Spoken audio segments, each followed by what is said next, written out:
2018 begins with an East versus West matchup in the nation's capital. The Roughriders hope to snap their two-game slide and widen the gap atop the West while the RedBlacks fight for their playoff lives. It is Ottawa and Saskatchewan on Friday Night Football.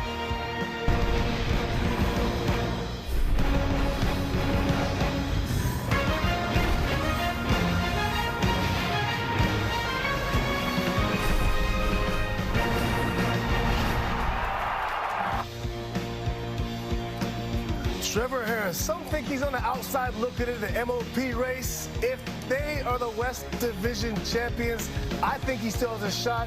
He understands the importance of tonight. It's going to be a big game for number 7. Drew Brown, he's the leader of this Ottawa RedBlacks team. When healthy, he is deadly, but last week, 400-plus yards passing was not enough. He'll need to catch fire again and make sure the rest of the team burns with it. Woo! Keon Schaefer Baker, baby. He's back. He got his hair done for this game, too. I love it, baby. He played in week 1. He hasn't been seen since because of a foot injury. With Baker back, these Riders now have top 4 receivers back from last year, and they'll need them because they're trying to get back on track, baby. Coming back with a new look. I love it. Justin Hardy, 120 yards shy of 1K on the season. If he hits it, it will be his 3rd straight season with 1,000-plus receiving yards. Also just 6 catches away from 300 in his career. Is there anything better than Friday Night Football on TSN?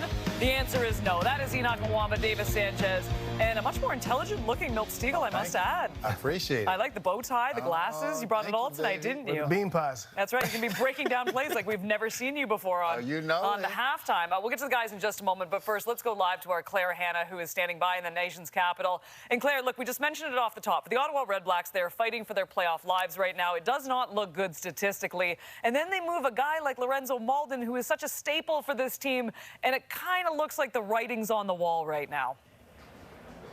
Yeah, Kate, and when you think about Lorenzo Malden, it was just 4 seasons ago that he had 17 sacks in a single season for the RedBlacks. The last 3 seasons combined, he's got 15, but moving him out in return for a 4th-round draft pick is probably, a sense from Sean Burke, the general manager here, that maybe the playoffs might not be possible this year, but they are possible. The thing is, the RedBlacks really have to win out. If they lose tonight, they are out of playoff contention. Now, back to Lorenzo Malden, who played defensive end here. With him going, Mike Wakefield, who's a defensive tackle, he'll be sliding to the outside. And for the RedBlacks, the word that's been thrown around all week is urgency. They know they have to win tonight. And it's interesting, just 2 wins at home at TD Place this season. Last year, they had 7 wins, so it's really been a 180 for this group. And speaking of 180s, when you look at the Saskatchewan Roughriders, they are in control of their own destiny. Now, they might have slipped a little recently with the last 2 losses, but they know if they win tonight, they will secure a home playoff date, and they have a huge boost to their lineup tonight as receiver Keon Schaefer Baker will be back. I was talking to quarterback Trevor Harris about that before the game, and he said when they're in the huddle, just seeing him across from him brings him a sense of excitement. And for the Riders, this will be the first game this year where they have all of their intended receivers back, and Harris told me, there's just a sense of comfort in that. And one other change I want to mention on special teams for the Riders, Campbell Fair will be taking over kicking duties in today's game for Brett Lowther. But as I mentioned, Saskatchewan, the top team in the CFL, facing the bottom team in the RedBlacks.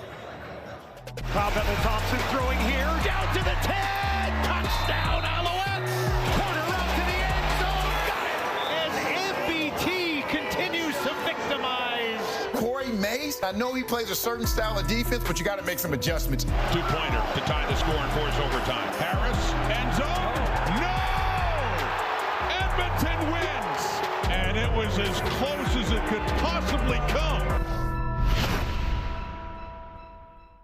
So it's not all doom and gloom, but when you lose 2 games back-to-back for the first time this season, then we start chatting about it a little bit, because as we see, the team, and we keep reverting back to it, like the Montreal Alouettes, that all of a sudden are getting a little traction, getting a little heat going into the postseason.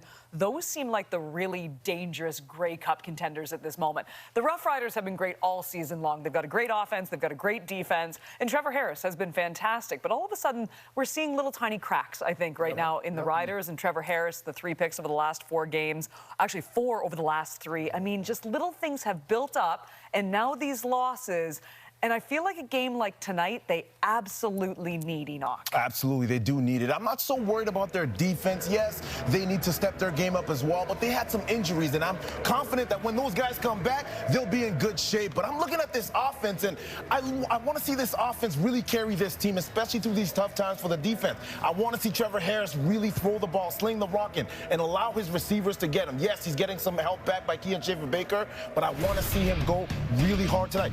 They've lost the last 2 games by 2 points to Edmonton as well as to Hamilton, and before that to a Davis Alexander-less Montreal team as well. They need to do better, and to me, I'm putting a little bit of pressure on this offense. I want to see Trevor Harris take it to the next level. Yeah, I know it's important this time of year to get momentum in going into the playoffs. We all get that. I'm not as concerned with Sask right now. It's because of how they lost these games. I mean, they lost the games they had. You said it, Kate, the interceptions. That's fine. Is anybody worried about Trevor Harris not playing good football when it counts? I'm not. And also, you're playing, you're without 2 or 3 starting defensive backs. That's that's the issue.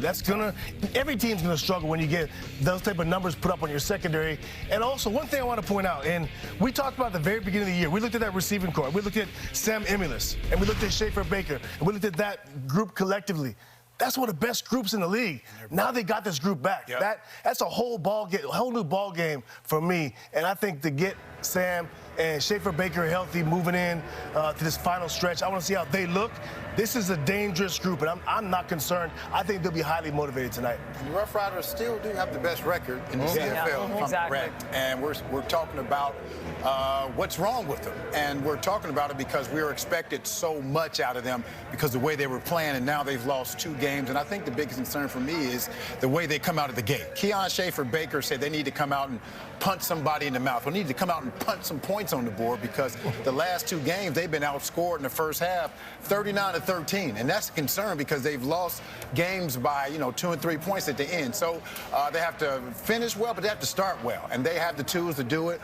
Keon Schaefer-Baker is back. Sean Bain Jr. came back last week. But those guys have to get into the flow of it. They haven't registered a stat all year long. They haven't put up a catch or attempted catch, none of that. So they have to get back into the flow of it. I think once that happens, this team will be in the right direction, going in the right direction. But another stat, they haven't won in Ottawa since 2017. That's fascinating. When you said that today, I can't believe that. Yeah, that's a shocking. Yeah, it is. Yep. I'm interested to see, number 1, C.J. Rivas playing free safety. We know he's a heck of a football player, one of the best, very instinctual, great player. But to move him from the linebackers nickel spot back out there to safety, let's see what he brings. If he has a chance to make plays, I expect him to be all over the place. But also, that being said, be careful, because if he's down jumping routes trying to make plays, the shots down the field are there. Last line of defense. You know what, too? I don't think this is a walk in the park either. I mean, people are looking at the RedBlacks. Okay, they're pretty much gone from the postseason. There's a lot of guys with a lot of pride on that team, too. Gino, the party starter. Drew Brown, when healthy, has been absolutely fantastic. So I think maybe you look at the records, and you're thinking, okay, this is going to be easy. I don't think so. Also, I don't think the Lorenzo Molden move was because they didn't think they're going to make the play. I think they just want to move on at this point in time. The guy they had a good rapport with, but they still think they have a shot. They're still confident, or at least have a shot. You know who's confident? This guy. 115 yards, 19 carries against Edmonton. See if we can find pay dirt tonight.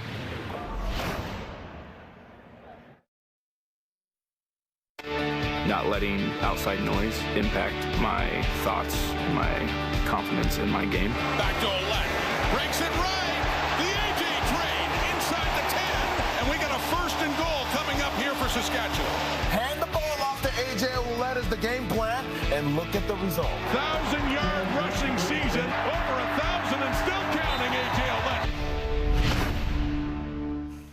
Time now for our anytime touchdown scores. A.J. Ouellette already over 1,000 on the season. Just getting ready for Milt. So my anytime touchdown scorer tonight will be A.J. Ouellette. He's got 4 straight games with the TD, and why would he stop tonight? Well, he's not going to. Milton, who is your choice for this? It's not A.J., it's Austin James Thomas Ouellette.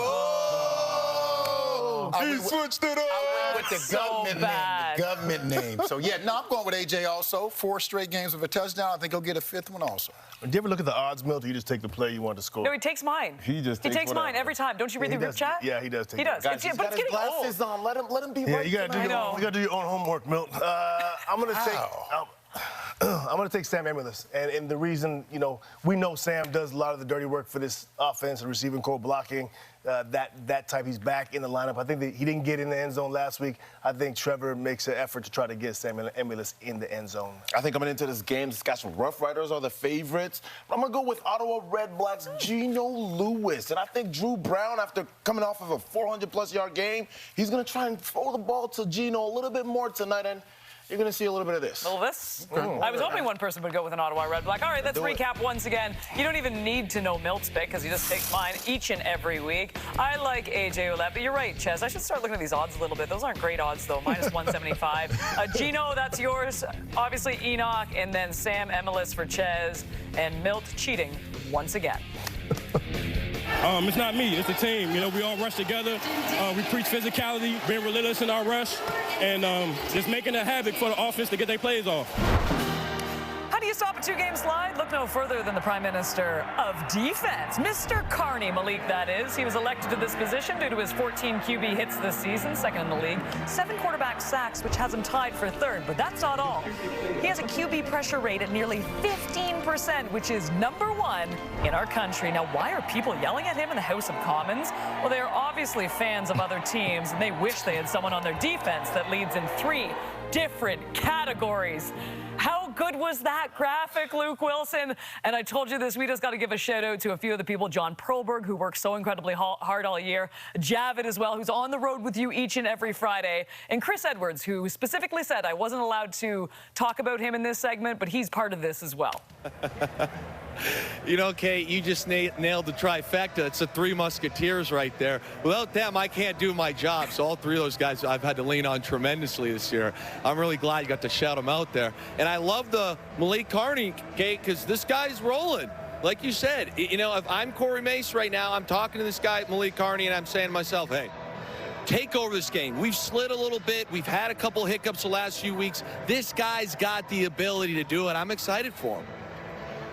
I agree, and I would say overall, too, when it comes to the Saskatchewan defense, as I said off the top there, if you want to get yourself out of a 2-game slide, we saw this defense so dominant at times this season, and if they can get back to this, then Ottawa's going to have a rough night here.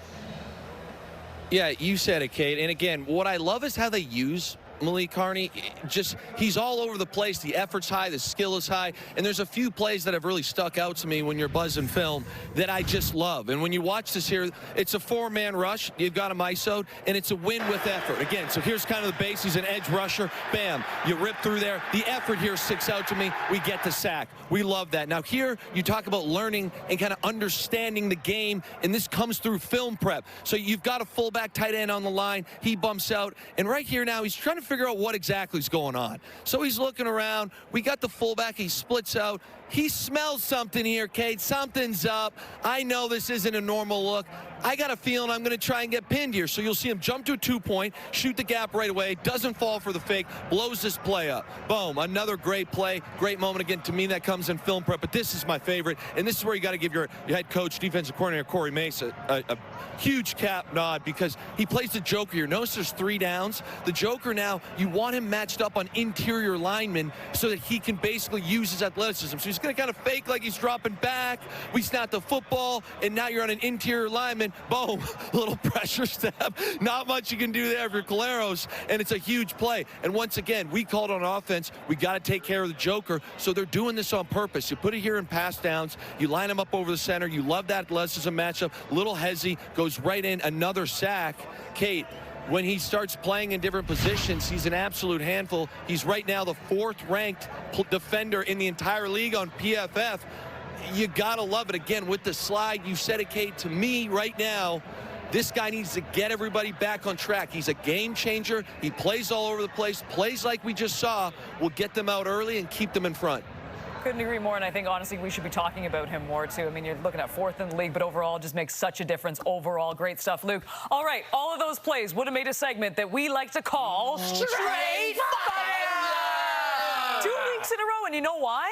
Because we've had so many incredible highlights sent in to us. So guess what? We're just going to be rolling this all the time if you keep sending them. Let's start in Saskatchewan. Kale Rental, his quarterback, says, here's the ball and do what you got to do, Kale. Hurdles over 2 defenders and keeps going all the way and outruns every single person on the field for a touchdown. That was one a 4th touchdown. Gale, that was straight fire! Vincent Massey Collegiate, that's in Winnipeg, Manitoba. That's Kelton White to Santi Pitumber. Look at this, watch this. That's a dime, first of all. Get it in the tight window, and go get that thing, big fella. I know that there's some high school players out there, Nick Dembski, Anthony Coombs, but I don't know if Vincent Massey High School got some players too. Straight fire! Maxton Nerndorf of the Rothrin Huskies. Look at this catch right here. This one of 4 touchdowns. This was his 4th touchdown. You know what he did after this? His house is right there. He just ran home because they couldn't stop him. That was straight fire. Back to Saskatchewan, Saskatoon. It's flag football. Watch this catch. Oh, my goodness. That's Matt Turple, ladies and gentlemen. Lays out for the great grab. A lot of love to Sask in this one. And that is straight fire. You know the email. If you don't, it's at straightfire@bellmedia.ca. Keep sending us all the highlights. We love reading them. Yes. And the fact that we have to put them on each and every week, we're completely fine with that. You know who else wants to be in Straight Fire, I heard? Who's that? Kean Schaefer-Baker. Here he is with Claire. Right. Kean, before this game, Trevor Harris said that in the huddle, when he looked across and saw you, he was just so excited. For you to make your return after 4 months out, how does it feel? Truly a blessing. You know, I got to give all thanks and glory to God in this moment. And, you know, just to be on the field beside my brothers doing what I love, there's no greater feeling than that. You control your own destiny in terms of if you get a win tonight, you lock up a home playoff date. How important is that tonight? The most important thing possible, you know. We've been blessed with this opportunity today, and all we want to do is go 1-0. That's our only mentality for the day. Enjoy. Good to see you back. Great to be back. God bless.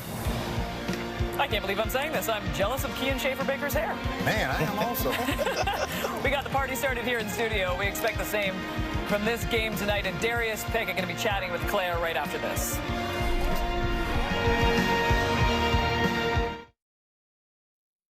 All CFL fan voting is here, and it's time for your voice to be heard. Pick the stars who deserve the crown, the best in the CFL. Every vote fuels the game and is your shot at $5,000. Don't just watch greatness, decide it. This is All CFL, and it's all yours. Cast your votes now at gamezone.cfl.ca. Well, just a perfect evening for a delicious meal and some football in the nation's capital. The RedBlack fans hoping for a miracle as their playoff hopes hang by a thread. Everyone in Ottawa just taking things one game at a time, including Darius Pickett. Darius, with Lorenzo Malden leaving this week, he was one of the leaders on your team on defense. You're obviously a leader as well, but what do you guys need to do just to make up for some of the space that he leaves? We just got to focus on what we can control, and that's what the coaches are telling us to do. At the end of the day, we wish him the best, love him, don't miss him, but at the end of the day, hey, on to the next game, on to the next play, and we just got to come out here and be ready to play today. That's all it is. You know that you need to win tonight for a chance at the playoffs. How do you handle that pressure? Just focus on one play at a time. Don't make the game any bigger than what it is. Come out here ready to play, have some fun, come out here to compete. That's all it is. Thanks, Darius. Appreciate it. What bothers me the most is we had opportunities. Pushing towards the end zone. Touchdown, Lions. End of the day, there's things that we have to correct. Huge one for Ottawa. Pretty much must-win situation here. Brought back out by Vavel. Stays on his feet. How about this? Are you kidding me? See you later. How does this feel for your playoff chances? We got to come back here and we got to win 4 games. We get to work and we take care of our next game here versus Saskatchewan, and we go like that.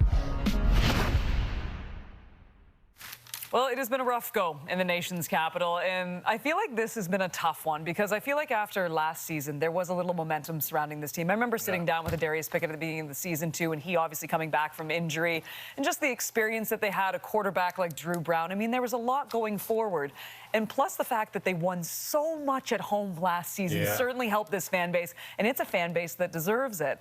And now they're on the brink of elimination, and I feel like it's the same problem that we've had in years past. Ches, when you look at everything, is it personnel? Is it coaching? Is there anything that you can put your finger on? Well, the quarterback thing first and foremost, is they found their guy, and we saw flashes in Drew Brown that, you know, we had not seen in Ottawa in a while. The guy we thought could be the franchise guy, and he's only been able to play 9 games. His injuries have, there's no doubt. I'm not going to make excuses for these guys, but show me teams that are playing with their second-string quarterback other than what Nick Arbuthnot's doing. But most teams over the last 5 years, that are playing with their backup quarterback have not had success. And there's been a lot of coaches that have lost their jobs because they've had to play with backup quarterbacks and they haven't won enough games. So that's one of the things that I see with this team is not having Drew, and that's been difficult. One thing I will say, the fact that Darius Pickett said right there, they asked about, is Lorenzo being gone in the trade.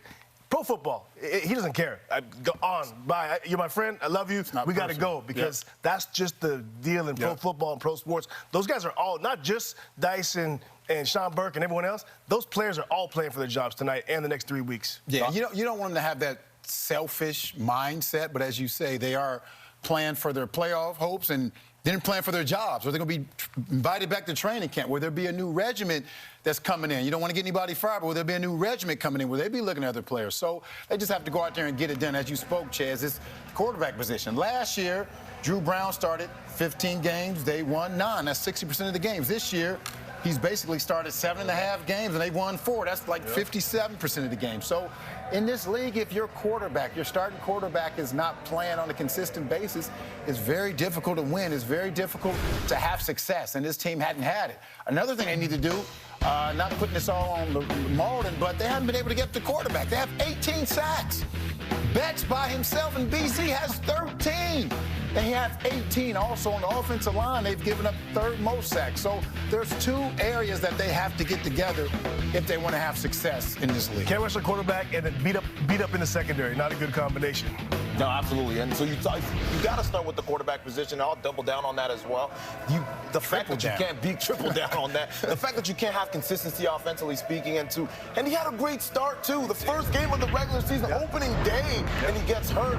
Threw 400 yards and didn't finish the game. So to have a start like that and not be able to stay with the team, I think it impacts this team even greater than just not having the stats. The guys can't build the chemistry and continue to grow together. It's tough. Addison was also in and out of the lineup. So it's tough to have a productive offense like that. And you look at the defense. Even though Lorenzo Malden has been traded away or sent away, guess what? Even when he was there this year, he struggled. This was not the same gritty defense that we know this Ottawa RedBlacks to have been, specifically last year when we first saw Drew Brown with this team.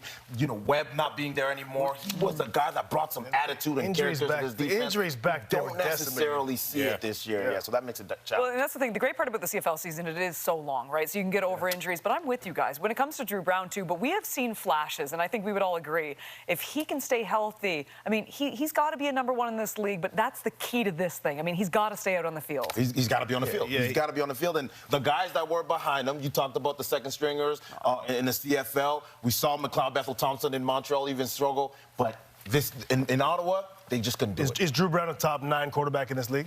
Top 9, without a doubt. Yeah, agree. Yeah, sure. If he plays a little bit better, he's top 5. I was going to say, I put him top 5.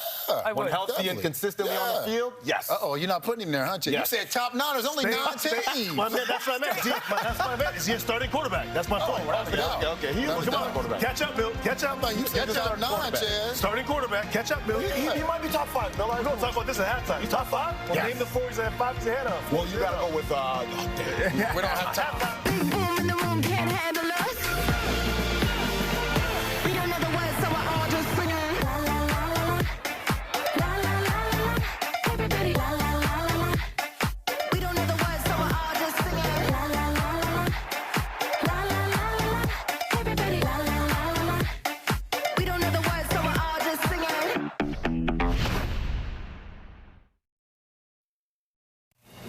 Well, it hasn't gone as planned for Ottawa this season. It has gone quite well overall in Saskatchewan. A Riders win tonight and a BC loss tomorrow would mean there is a playoff game at Mosaic. Red Black fans, though, hoping that doesn't happen. Anytime's great for football, but I know when it feels just right. I'm gonna kick back, relax. Watching football on a Friday night.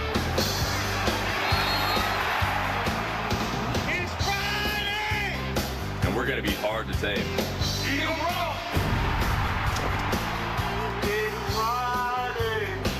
Coast to coast. The CFL is Canada's game. We're all kicked up to booty! And we ready for a fight. Kick back, relax. Watching Friday night football. The boys are all back. Playing CFL football. The game is up for grabs. It's Friday night football tonight.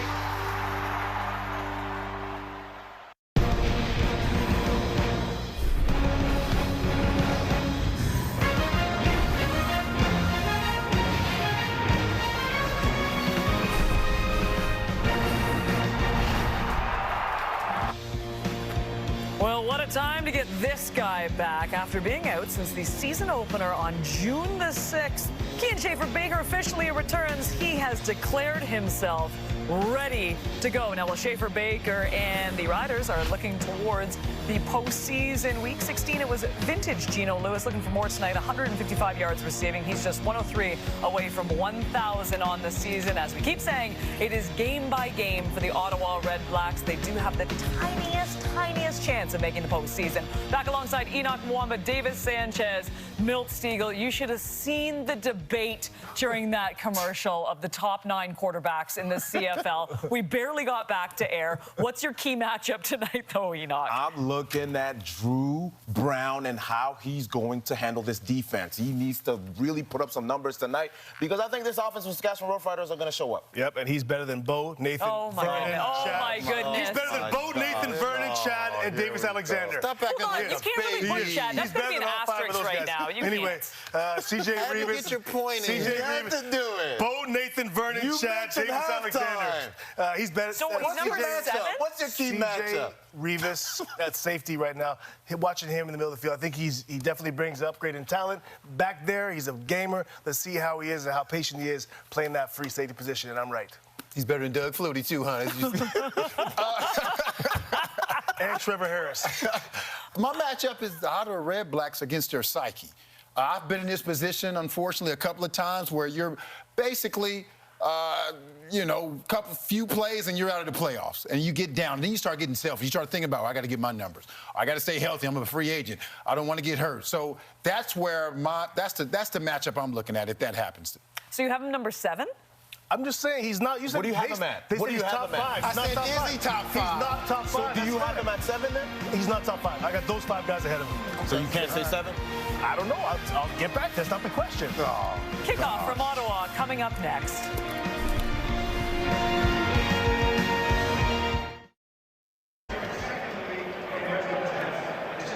Well, you could not ask for a better night in Ottawa as we get set to kick off Week 18 with the second and final meeting of the season between the RedBlacks and the Roughriders. The Roughriders looking to snap their only 2-game losing streak of the season. Ottawa backs against the wall. Got to find a way. We'll need a big game from their quarterback. Yeah, Drew Brown coming off the bye week. 73% completion, 406 yards 2 weeks ago, but 2 costly interceptions hurt their opportunity to win. Also, Trevor Harris, talking about coming off a loss. Also 2 interceptions. He brings a 9-5 record versus the RedBlacks since he left this organization in 2018. Corey Mace and the Riders starting 8-1. They are 2-3 in their last 5. They are 5-2 on the road this year. They're also 5-1 against the East so far this season. Awesome at home last year with 7 victories. Not so much this season. 2-5 at home for Bob Dice and his Ottawa RedBlacks. They've been good coming off bye so far this week. They've struggled a little bit in the first quarter. And I said it was a beautiful night. I meant it. It is early October, and it is 21 degrees at kickoff here in Ottawa. Picture perfect to kick off Week 18, and it will be Campbell Fair, much talked about, getting the opportunity to kick today for the Riders, and he will get us underway. Riders won the coin toss, deferred. This will be dropped in to Pimpleton at the 20. Pimpleton steps his way out to the 50. Nice return and a good start for the RedBlacks. 31 yards for Pimpleton.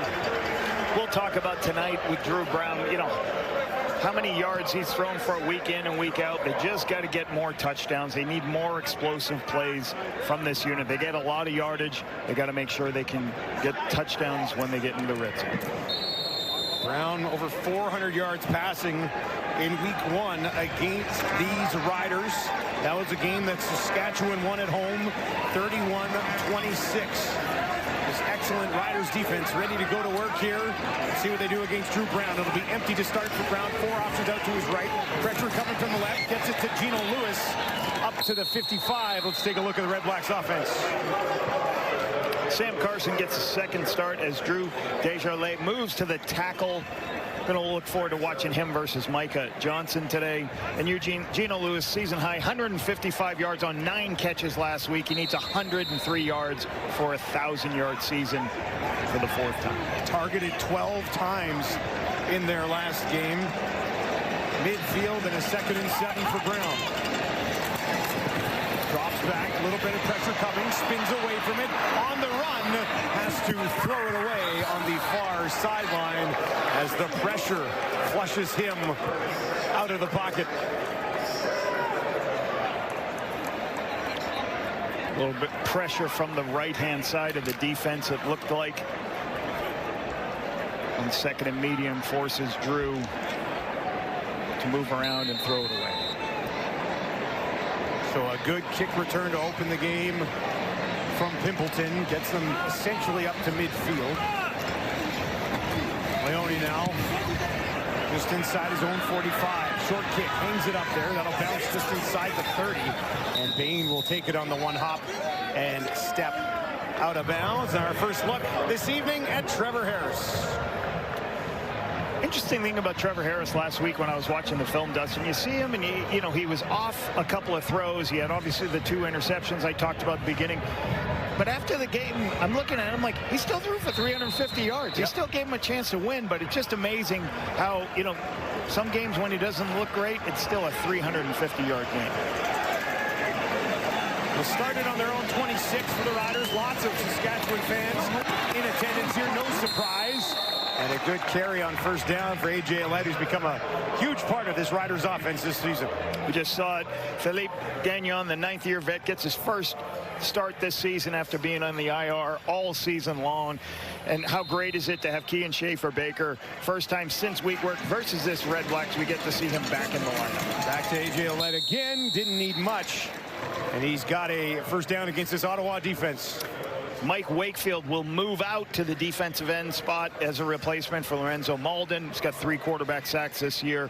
Darius Pickett tied for 3rd in the CFL with tackle for losses. He's got to make an impact today. And there's a little bit of changes right before the game. C.J. Colton moves from the field corner spot to the boundary, and King Ambers draws in to the field corner spot.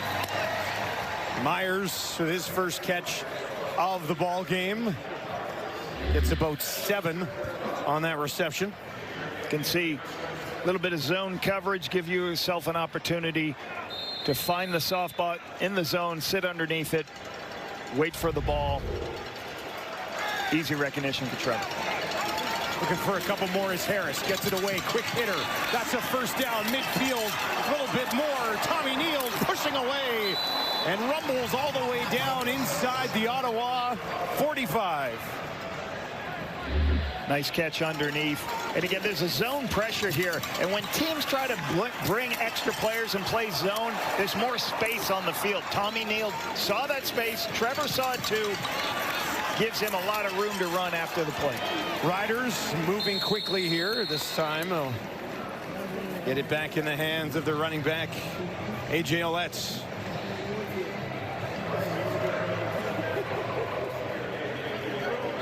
Riders 10 wins on the year, but a sense of urgency to snap this 2-game slide. Corey Mace told us earlier in the week, we want to be playing good football down the stretch and into the playoffs. After that 8-1 start, stuck in neutral over the last month and a little bit. Harris over the middle, first down to the 25. Look who it is, Schaefer-Baker back in the lineup. When you bring linebackers, you're going to void the middle of the field. Schaefer-Baker is right at the spot. As those 2 linebackers blitz, there's a space for Schaefer-Baker on that post. He's a big body. Trevor sees it, throws that ball on the inside for the first down. Harris has started the game 3 of 3 for 47 yards. 1st and 10 from the Ottawa 24. End zone shot. Is there enough there? Johnson can't get there in time, working against King Ambers, who's making his first CFL start tonight. Little play action, max protect, and then do a sluggo, a slant, and go. The young first-year player, King Ambers, got a lot of depth. Over the top of it, he can run over the top and make it be in a good position over the top of that play. He didn't bite down for it. He had good depth. King Ambers, as a first-year player, Dustin, I kind of loved him in the draft. I thought he did some really good things. He struggled in the combine. Why? Because they had him in press man too much. You see him off man, makes an inch play.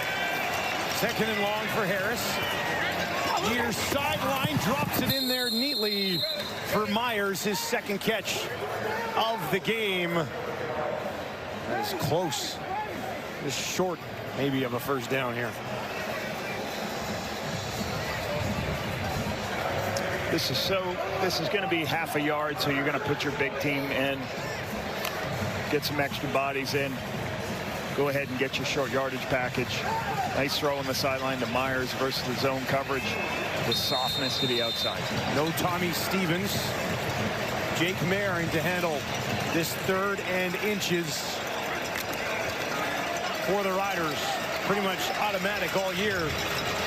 Big Tommy Stevens. Now A.J. Ouellette's going to step up. Use some of that power to try to push it ahead. Didn't need much. And that reach with the ball probably got the job done, but this will depend on the spot. That looks like it'll be enough for a Riders first down. Put AJ in a position to be. He's more physical. Just have to do enough reps with him under center, taking the snap from the quarterback. You put your quarterback all the way outside, Jake Mayer. Just get it to your tailback, let him push for the extra yardage. And he did get the job done. Harris back on the field, 1st and 10 from the Ottawa 13. Great opening drive for Saskatchewan. A.J. Ouellette stands in behind his quarterback. Ottawa is going to bring some pressure. Harris gets it away over the middle. Johnson just short of the end zone. Caught the ball, tackled at the 1. A little bit of blitz look on the inside. Multiple players coming. Take the throw on the outside on the quick slant. Come up, go no huddle real quickly. 1st and goal from the 1. A.J. Ouellette tried to lunge ahead. There's flags on the play. And they're going to say he was stopped just short. One of the reasons with the ball at the 1 here, Dustin, I like this tempo going really quick because it gives you an opportunity. They don't get to substitute. We can go into our short yardage quarterback sneak play, and then they may line up offside. So you try to go tempo to do a couple things. All right, so now you get offsides. I believe that's offsides for Ottawa because you're going tempo. They didn't have enough time to get sorted out. They got to really concentrate on being onside. Free play. So I like the short yardage. Going tempo, you're going to call the same play anyways. Offside, Ottawa defensive line. 1st down repeated. And when they got a lot of time at the huddle, they break the huddle, they can talk about it. Here, when you go tempo, everybody's got to be ready to play. 1 lines up off of that. Bigger package in there now for the Riders. Another crack at it for A.J. Ouellette, trying to find a path to the end zone, pushing in, and he's there. Touchdown, Riders. Saskatchewan drives the field on the board first here in Ottawa.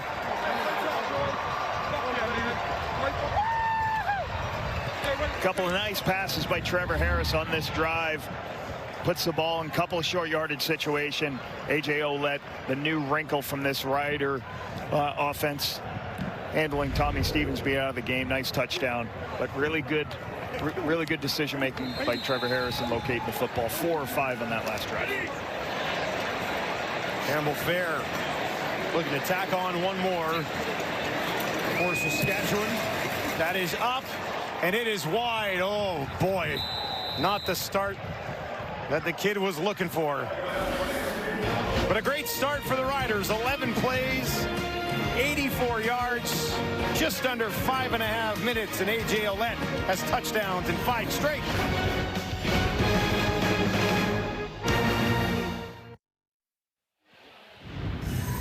Nice touchdown drive by the Riders to start the game. Myers on the outside. Tommy Neal versus a zone blitz. Gives a little what for right there to Lamont. Gets the shoulder down and go. Schaefer Baker gets involved. Myers once again on the sideline. Trevor Harris seeing the defense very well. Puts the ball at the 1-yard line. A.J. Ouellette finishes it off for an easy touchdown drive. And they're in rhythm. 12 plays, 84 yards. Trevor Harris, 5 of 6 for 69 yards on that opening drive. 8th rushing touchdown of the year for A.J. Ouellette. Pimpleton, big kick. Has to backpedal inside his 5, takes it cleanly. There's a flag as he finds a little bit of room on the far side of the field. And Fields is able to track him down and push him out of bounds before he can do any more damage. But there was a flag right after Pimpleton caught that ball and headed up the field. During the return, holding, Ottawa number 49. 10-yard penalty, first down. Jamie Petway with the penalty. Drew Brown might need to throw for 300 or 400 here again after the start for the Riders. He'll have the ball when we return to Ottawa. Ottawa coming off a bye week. Before that, though, it was a game against the Bombers in which Drew Brown ended up throwing for over 400 yards. Pretty good that day, Labo. Yeah, you see one of the interceptions. He had 2 costly interceptions that hurt them. They lost the turnover margin -3 in that game. You're going to lose games when that happened. I thought the defense did some good things. But Lewis Ward also missed a couple field goals. 1 return for a touchdown was the difference in that game. But certainly protecting the football is going to be very important for Drew against this very talented defensive unit. 4 times this season, Ottawa has turned the ball over 4 times or more. No surprise, they are 0-4 in those games. We'll start it on the ground here. Their stand back against Saskatchewan's defense. Habakkuk Baldonado did well last week, replacing Shane Ray. 12 defensive tackles this season, 3 sacks. Antoine Brooks gets his 2nd start at the strong side linebacker position. 6 defensive tackles, 6 special teams tackles, and he does that because C.J. Rivas, who's moved to the free safety because a change of the ratio was all the injuries in the back end. Rivas has been moved all around this defense over the last couple of years. 2nd and 8 for Drew Brown. This looks like it'll be against Ottawa. Procedure.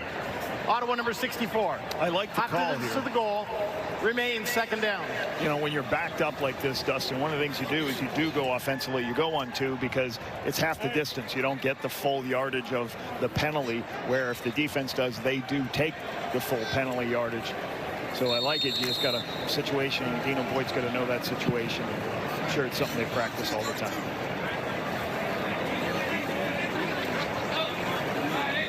Drew Brown will have 3 options out to his wide side left. Looks over the middle. Throws over the middle. And is that hauled in? It is. In traffic, it doesn't matter. Gino Lewis went and got it.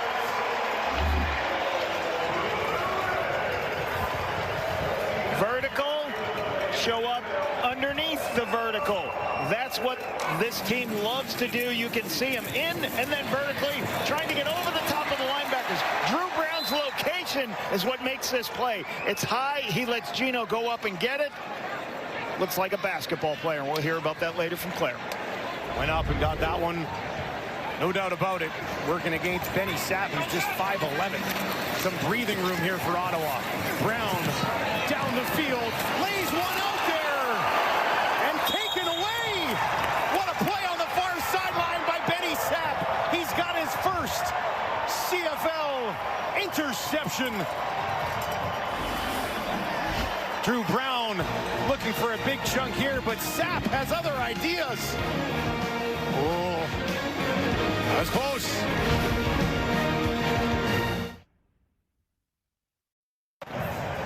Benny Sapp hoping to have his first CFL interception. And they got a couple of looks at this in the break, though. What happens, William Stanback starts to have control of it as it's going down, and then Benny Sapp ends up, as he's trying to take control back, I think he ends up out of bounds, and we'll see here that he didn't have control when he was in bounds. After automatic review by the replay center, the ruling on the field is overturned to an incomplete pass. It'll be second down. So instead of the interception for Sapp, it'll be a 2nd and 10 for Drew Brown in the Ottawa offense. Taking a shot, Drew Brown. Sometimes on those zone reads where the quarterback pulls it, the corners they're just kind of waiting on the underneath stuff. Tried to stand back downfield for the big play. Gino Lewis at the top of your screen. Now they'll send Hardy over in that direction as well. Brown looks that way, throws that way, up to the 35, maybe the 37 when it's all said and done for Gino Lewis. But that will not be enough, and they'll have to kick it away. Good completion for 7. It's just tough on 2nd and 10 to be able to continue to move the chains. Good defense by the Riders.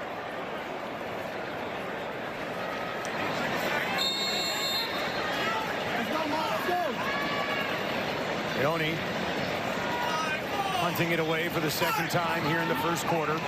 Ottawa in the first quarter has struggled this year, just 31 points in 14 first quarters.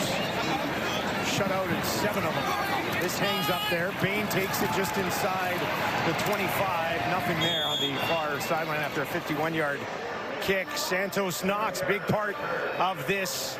Ottawa defense knows it's desperate times for this team. For more on that, let's send it down to Claire Hanna. Well, Dustin, the RedBlacks know it is an uphill battle if they are going to make the playoffs. They know they pretty much have to win out. But after 9 seasons in the CFL, Jovan Santos Knox has seen a lot of crazy and wild things. For example, when he was with Hamilton, they started the season 0-5, but went on to play in the Grey Cup. He even recalls how the Toronto teams recently have just snuck into the playoffs and won 2 of the last 3 Grey Cups. So he's been using these examples for younger guys on the team to get on board and show them they still have a shot. But really, it's about urgency, and he says we have to play this game like it's our last, guys. Well, they certainly have to. It's been a long season for the RedBlacks, just 4 wins so far, trying to find a way to find number 5 tonight, keep their hopes alive. Sean Burke, since he came to this organization, tried to get Jovan Santos Knox into the building. Good leader, athletic player at the middle linebacker position, and a lot of good things for this club. Harris from the pocket, first down, gets it into the hands of Emelis for the first time in this game. He had a monster game against the RedBlacks in week 1. Great to see Emelis back. Keon Schaefer-Baker, just a couple of very talented national receivers for Trevor Harris. This easy slant play underneath the coverage. A.J. Ouellette up the middle for a couple. Riders have managed to continue to find answers in this receiving core. Losing Schaefer-Baker early, not having Sean Bain for pretty much the entire year. He's back and returning right now, but Robustelli steps up. Tommy Neal gets in the lineup. He ends up having a pretty good stretch here over the last month and a half. And the nice thing is you get a bunch, Trevor does a great job of getting it to multiple different guys, keeping everybody involved, make it hard for defenses to key on them. He's connected with 5 different receivers already in this one. Down the field, drops it in there, bobbles. It was Schaefer-Baker. Couldn't hang on. Was there for him, though. Gets some depth and then just benches to the sideline, runs out to the sideline. Trevor sees the corner go inside, so he just throws it to the sideline. His eyes just aren't right. He's just a little late with his eyes to see the football. Great location. He's got to get the rust off.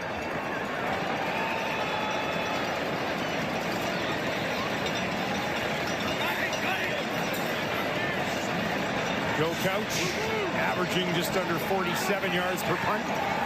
Takes the snap here and smashes it away from the 35. Pimpleton takes it at the 15. Nowhere to go. Slips and goes down. We mentioned it's a beautiful night. It feels like August in October in the nation's capital.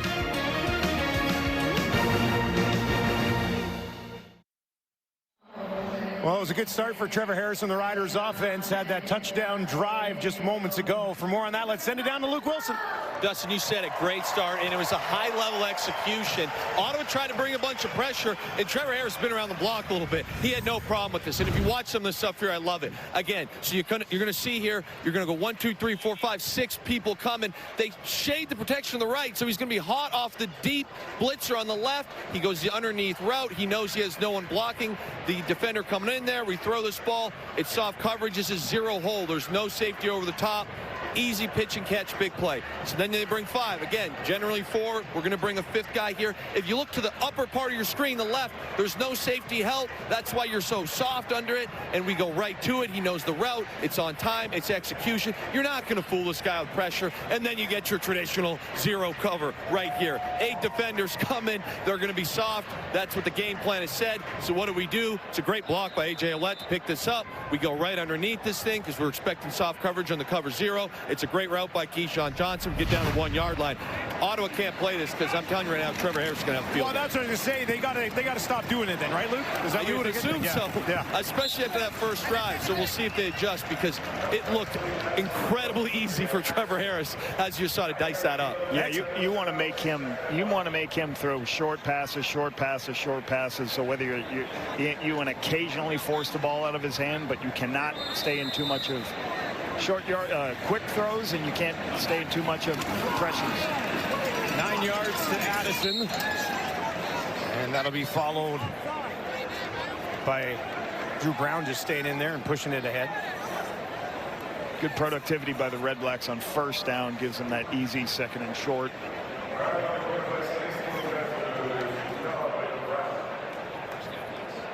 Easy first down here for Coach Dice and company. RedBlacks averaging 25.1 points per game so far this year. That's 7th in the league.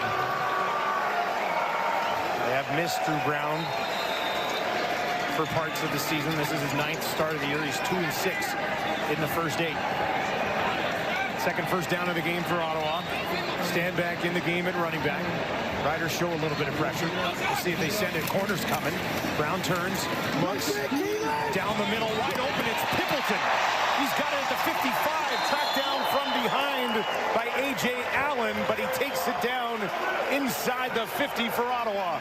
One of the staples of this RedBlacks offense is what you call a Kodak, where they take a picture of the defense. They recognized it. After the picture, they got a max protection to handle the corner. Pimpleton sits down on this hard play action downfield on a 4-man route. Great space, open and underneath. Great throw by Drew Brown, but really good protection versus, like you said, Dustin, the corner blitz. Brown 5 of 7 for 73 yards. Deep drop this time. Finds Hardy down inside the 35. He bounces back up and is tackled just inside the Rider 30. So a nice answer being put together here by Ottawa. Justin Hardy's underneath the number 2 receiver. Let him clear out. You'll have one receiver go vertical. Hardy will come underneath it. They call basically their scissors route. He goes from inside and then back out, forces the corner in a difficult position to cover.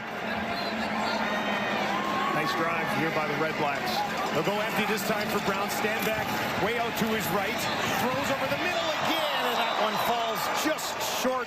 Looking for Braylon Addison, but he missed him. And that'll do it for the first quarter. Ottawa knocking on the door here, but trailing by 6. Get up off of that thing and dance to you better.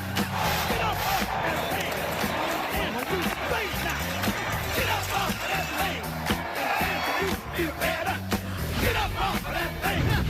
Try to release that pressure. Get up off. Welcome back to Ottawa, where the RedBlacks trailing the Riders 6-0, but they got something cooking right now, and they got to sustain some drives here, don't they? Yeah, I think it's very important. 3-minute drive so far they've got going, and when you're facing, you want to keep Trevor Harris on the sideline. You've got an offense that's 2nd best in the Canadian Football League in net yardage, and they're also 2nd best in the CFL in explosive plays. So they've got to make sure that they stay on the field, move the football down, and give them a position to obviously finish with 7s, but get the defense off the field a little bit, keep it. Drew Brown's done a nice job hitting multiple guys on some of these deeper shots downfield. Just missed that last one right before, but you can see their game plan a little bit. Spread out. Make sure you can spread this defense out. There's a lot of coverage played by the Saskatchewan Roughriders. They play a lot of zone coverage. Try to empty out the backfield to make those zones wider and harder for them to cover. Ottawa shut out in the first quarter. That's the 8th time that's happened this season. Looking to put some points on the board here early in the second.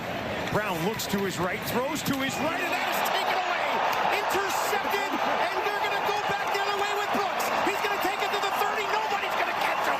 This is a pick six the other way. Touchdown, Riders. First CFL touchdown for Antoine Brooks, Jr.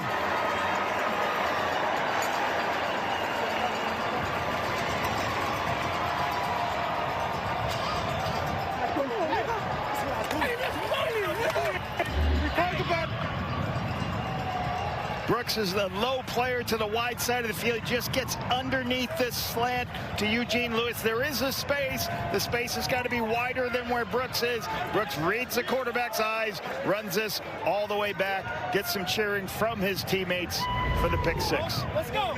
Let's go. Good thing, boy. 8th interception thrown by Brown. He had 2 in his last start a couple of weeks ago. This one, though, a real dagger as it gets taken back for 6 the other way. Riders are going to go for 2 and a 14-point cushion. Harris with A.J. Ouellette to his right. Looks as Keyshawn Johnson in the corner dumps it off. There's a flag. Got it to Ajo. We'll have to see what this flag is.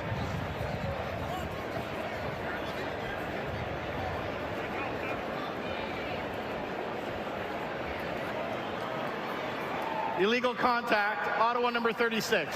That penalty will be declined. The convert is good. Ajo is there for Harris, and the Riders lead by 14. A lot of motion and movement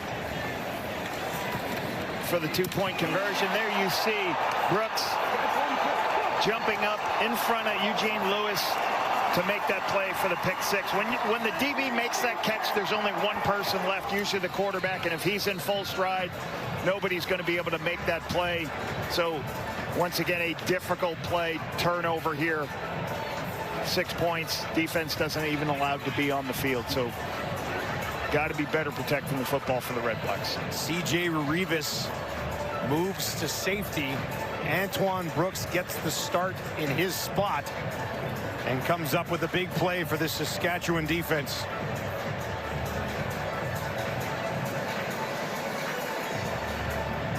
They lead the league in interceptions. Second in the CFL in takeaways, right? 31 takeaways. What do we say about Ottawa? They turn the ball over, you lose football games. Right. Oh, yeah, that's a big swing right there.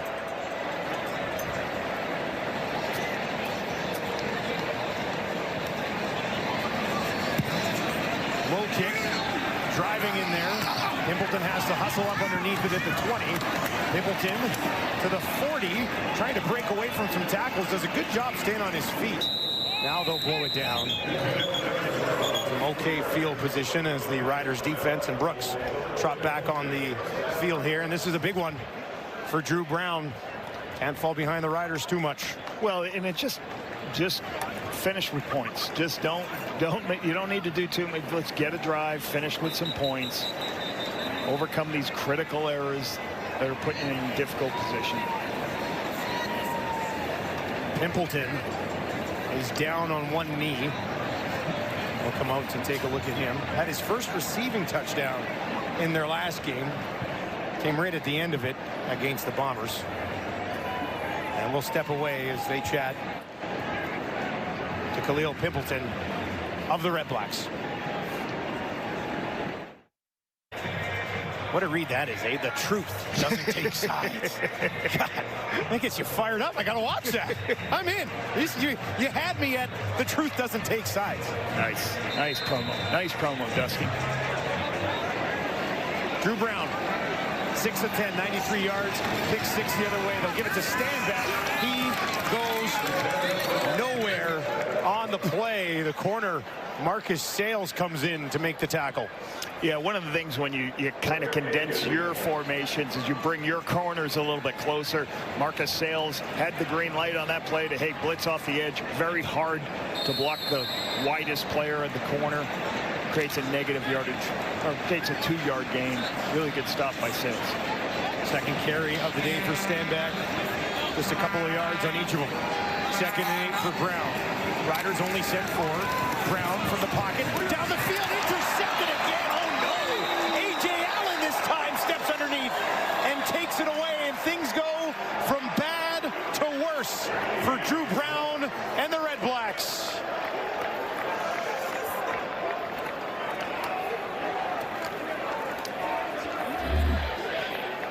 So the throw to the middle of the field, you have to have an understanding how deep A.J. Allen is. As you see this, he's so deep, it's very difficult to throw that in that spot. There's 2 players right there. He's got to go somewhere else with the football, or else you got to throw the perfect ball. You got to throw it high like you did on Eugene Lewis. But when a player is that deep, try to throw underneath him. Don't put yourself in a difficult position.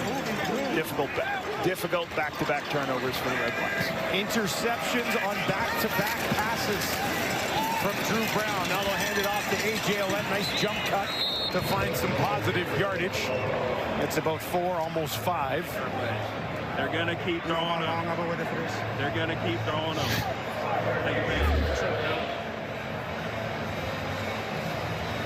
Part of this pressure from talking to Corey Mace, what they try to do is, hey, we want to win first down, make these teams we face throw it on 2nd and long.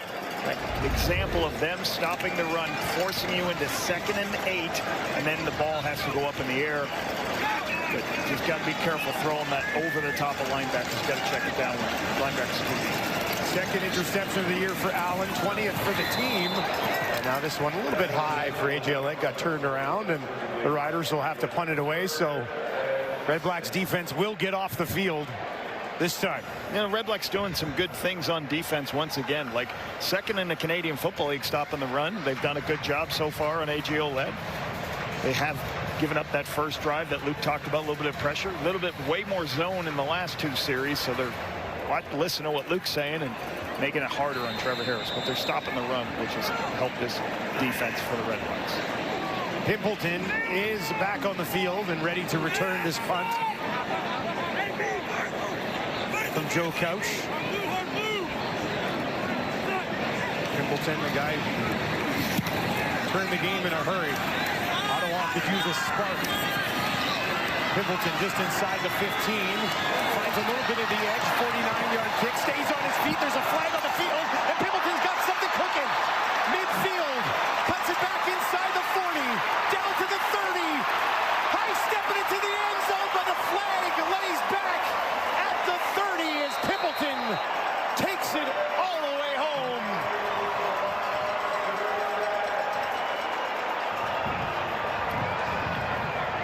One of the most exciting returners During the return, illegal block.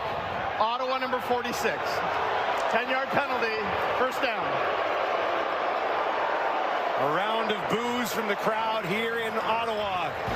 Here's a look at the penalty that wipes 97-yard touchdown off the board.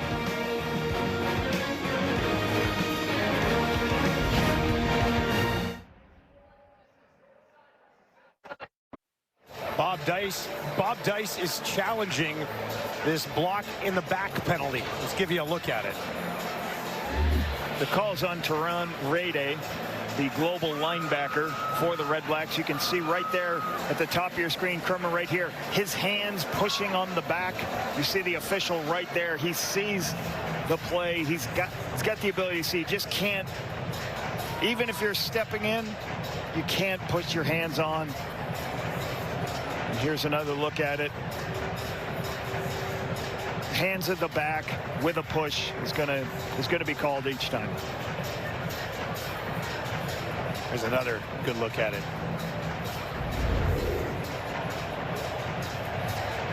After an Ottawa challenge, The replay center reviewed it, and the ruling on the field stands.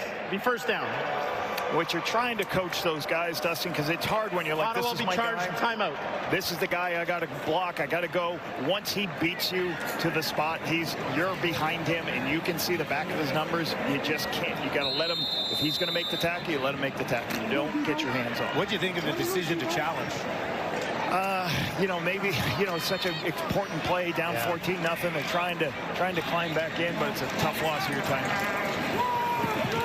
On the ground. About 3, almost 4 yards. That time to Stanback. Stanback did not play a couple of weeks ago against the Bombers. Here's what he's done so far this season. Yeah, he comes back on the roster. Devontae Dedman comes off. But William Stanback's been utilized in the run game a little bit more sparingly than his previous time in Montreal. BC Lions. 2nd and 6 for Drew Brown. Far side of the field, way up there. And Fields comes over and delivers a blow that knocks that ball out. Ball's a little bit high, a little bit of pressure from the front side edge. William Stanback does a great block. Drew's just a little high with this throw. That's a Kunavanu too, who's 6'4" target. Took some punishment from DeMarcus Fields on the way down.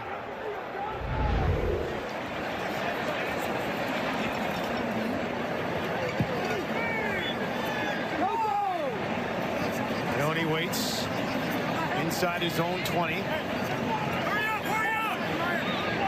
Sean Bain pacing inside the Riders' 40. This kick will certainly back him up. Has to take it back at the 25. Can Bain find a little bit of space? 54-yard kick, and he stopped just outside the 40. It's been a heck of a season for A.J. Ouellette. He's got another 1,000 yards in the books. For more on him, let's send it back down to Claire Hanna. Yeah, and Dustin, it was last week that A.J. Ouellette set a new season high for rushing yards, and he's still got over 3 games to improve those numbers. So I asked A.J. what's been the key to his success this season, and he said 2 things. First of all, his body type change. That was something he had focused on. He's always kind of had this powerlifting attitude when he's come into a season, but this year they said, well, we're cutting you a check to run the ball, so you've got to prioritize flexibility and mobility. Another thing is coaching from Andrew Harris. They were teammates in Toronto, and Harris can be extra hard on Ouellette without hurting his feelings in practices and drills. And when it comes to a game, Harris builds him up so much to the point where after a game, Ouellette thinks he's graded out at 100% because of how encouraging Harris is. But then the next day when they get into the film room, Harris is like, well, here's the real grade. I can remember, you know, certainly working with Andrew for 4 years and how great he was a great pro, great professional. I remember talking to him when he was in Toronto as a player with AJ. And he says, I'm trying to teach this young guy that it's okay to go out of bounds. It's like, it's a long season. You play 18 games. Sometimes you just got to get out of bounds. There's times you deliver a blow. There's times you protect your body. Harris, look to his right, back to his left, throws it incomplete. And that'll be a quick 2-and-out for the Riders. This defense is holding up. Trevor Harris is looking to his right, can't find anything open because they drop into zones. He flips his hips to throw on the backside, and he doesn't make an accurate throw on the backside. Willie Fields' defense doing their best to keep these RedBlacks in the game. As you can see there, net yards in this game almost identical. A big kick 6 for the Riders defense, looming large in this one already.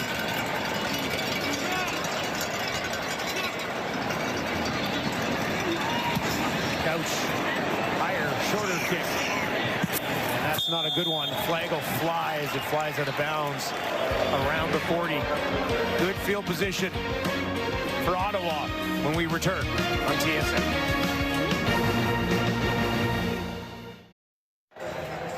Tough night for Drew Brown so far. For more on that, back down to Luke.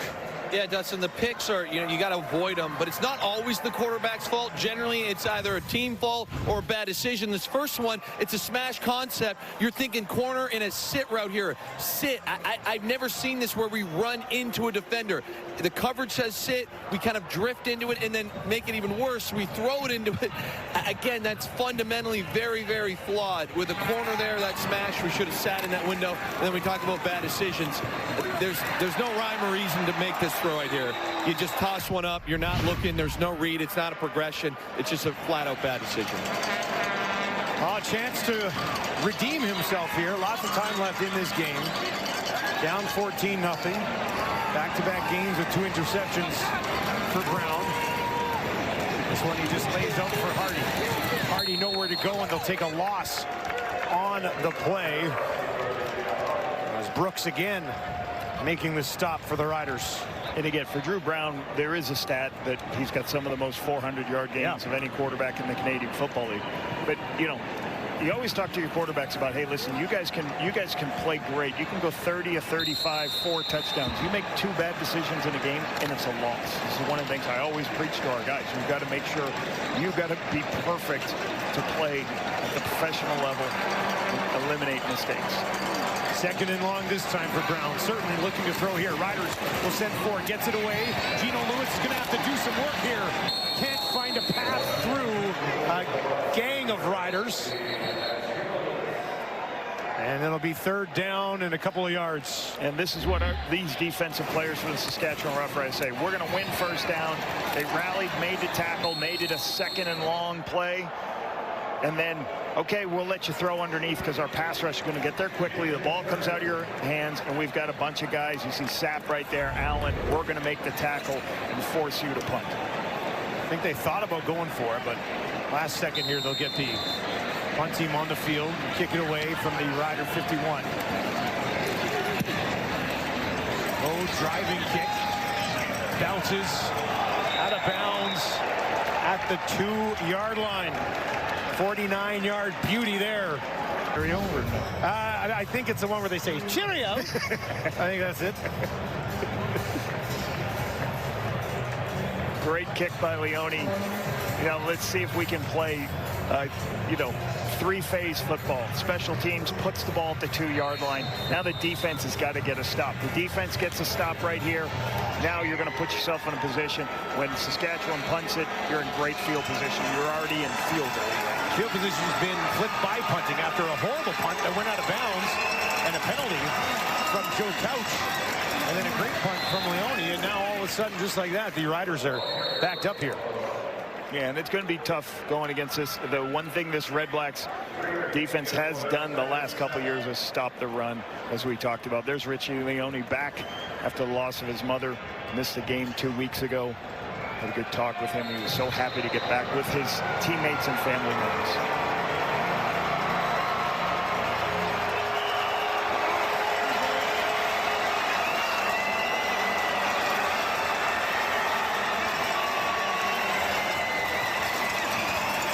Harris gets it away. A.J. Ouellette has it. There's a penalty here on the sideline. It's offsides or a jump. Offside. Ottawa number 96. 5-yard penalty. Will repeat 2nd down. Once again, remembering backed up, most teams are going to go on a hard count. Do your best to understand that situational football. You can see that, the hard count, right? Because you got everything to gain as an offense. Nice catch by A.J. here. Look at this, pulling the ball up from the ball. That's amazing play from a running back or a receiver. 2nd and 2 for Harris. They'll get it to A.J. Ouellette.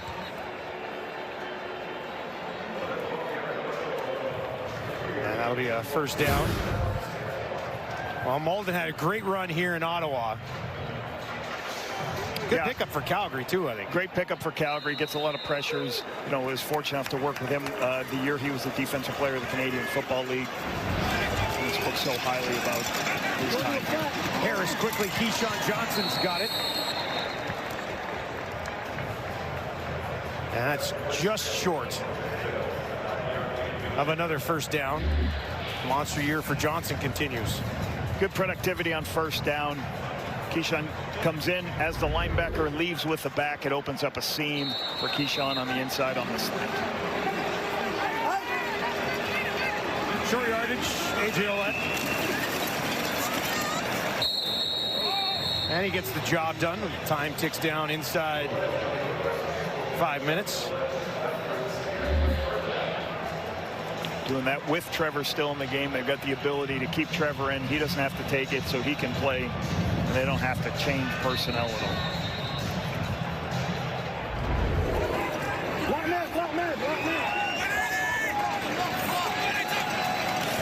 Empty backfield for Harris. Far side. Myers has it, makes a move. Santos Knox will get him. There's a flag at the end of the play. Harris starting to get in a bit of a groove here.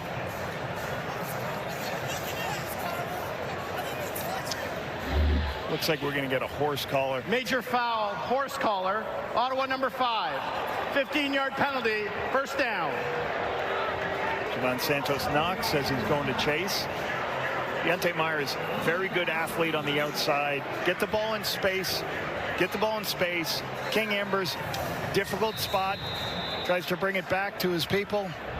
I don't know if that's a horse call. There's A.J. Ouellette, kicks it to the outside. There's a flag as he pushes it ahead. It's going to be just short of a first down, but this is going to be coming back. Usually these outside runs are going to draw holding penalties. This ball gets bounced out. Holding, Saskatchewan number 89. 10-yard penalty, repeat, first down. Kean Chafin-Breaker. Got it. Let's go back to Santos Knox. Is this, we got a horse collar here? I don't know. I don't see it on the inside above in the cylinder. It's on the top of the shoulder pads. That's what Santos Knox is saying.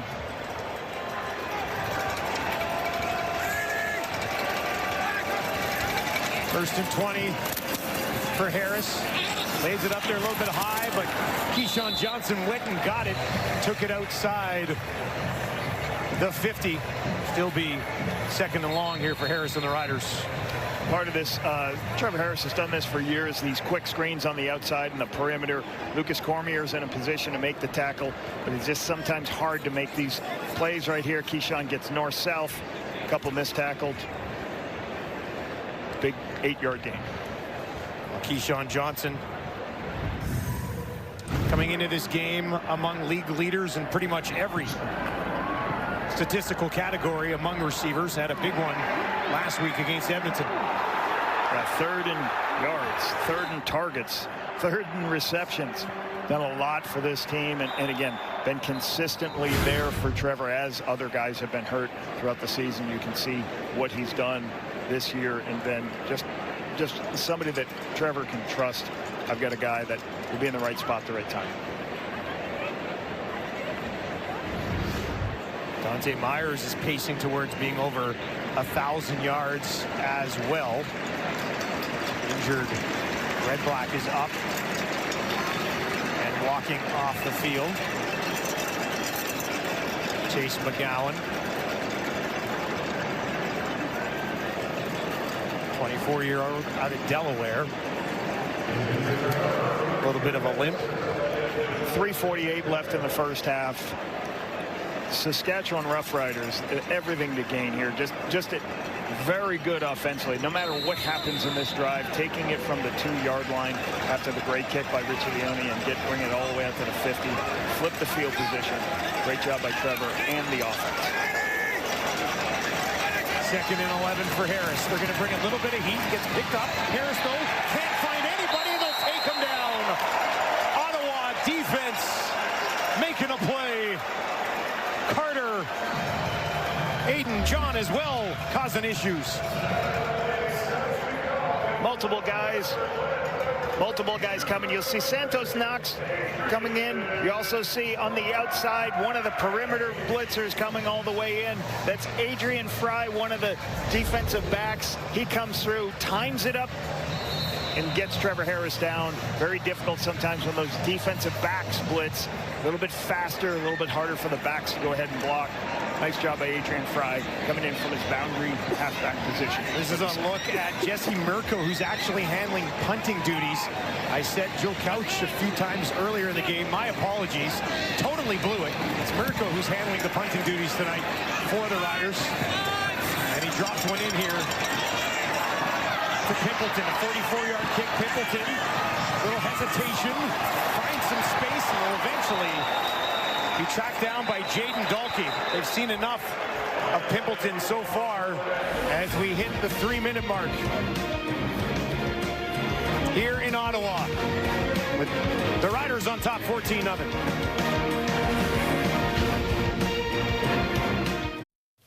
Coming up at the half, we're going to break down the lack of urgency from the Red Blacks. We got some good defense from the Riders, some good Trevor Harris. There's something different about them. Smarter, more intelligent. We're doing X's and O's.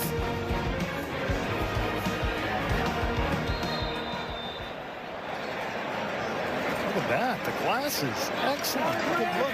They make you look smarter, Labo. That's why I wear them. I don't actually need them. I did tonight. This will be taken just outside the 35, and Ottawa desperate for a dub here. Desperate for points right now. Here's a look at the current CFL playoff picture. Yeah, would be eliminated with a loss today. So obviously they've got to get some momentum going into the half. They got to get the defense fired up. They got to get the crowd fired up. This is where they've struggled. Second down. They are 2 of 8 on second downs so far in this football game. 28% conversion. Stand back will clear out to the bottom of your screen. Empty here for Drew Brown. Goes over the middle. This time finds a spot in the defense to drop it in. To Braylon Addison. And a big pickup for Ottawa here late in the half. Braylon Addison just runs a seam route right through the linebackers, underneath the Sam and over the Mike. Drew puts it in between that space, locates it. Braylon Addison makes a great catch because he's going to get hit. He understands he's going to get hit, but he protects the ball for the big, explosive play. The work from the Riders, 49. Oh, some momentum late in the half would be big for Ottawa. Pimpleton looking for a block, not going to get one. He'll get about 7 yards on that catch, and it's second and manageable with 91 seconds on the clock. Quick little hitch ball out of hands into your playmakers. Put you in second and short situation here. 1:31, plenty of time left to go in. You want to run this time. You want to run all this clock down and score a touchdown.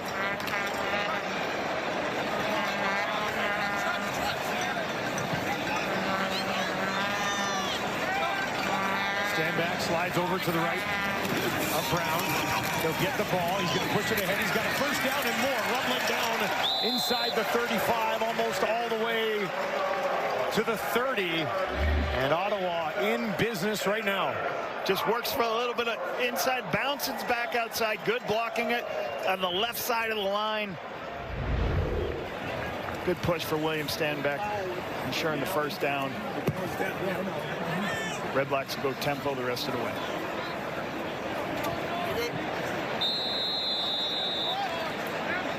Four options out to the right for Brown.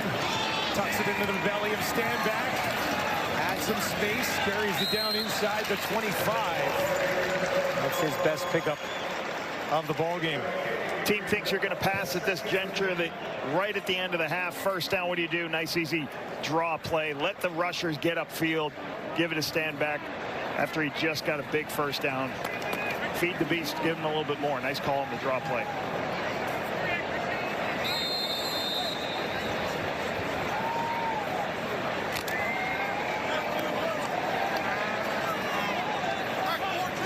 Clock ticks inside 60 seconds. They'll give it to Stanback again. This time he's tracked down on the play. Malik Carney was able to wrap him up. Very hard to cut off these defensive ends. You'll see Malik Carney, I believe right here, he beats across the face of Anthony Gosling. Gets in there. Oh, Malik Carney's one more inside. He beats Drew Desjardins at the tackle position to get inside. Difficult to cut off there. 3rd and 3. Ottawa is going to go for it here. Pimpleton and Addison in the slot to the right of Drew Brown. Riders will send 5. Brown waits, throws it near sideline, and they've got it. First down, Ottawa, as he drops it in to Keelan White. His first catch of the game is a big one late here for the home side. Zone coverage. There's always going to be zone coverage. A lot of this football team, but where is the soft spot in the defense? It was all the way out at field 1. Good read by Dustin. Crum to get it outside.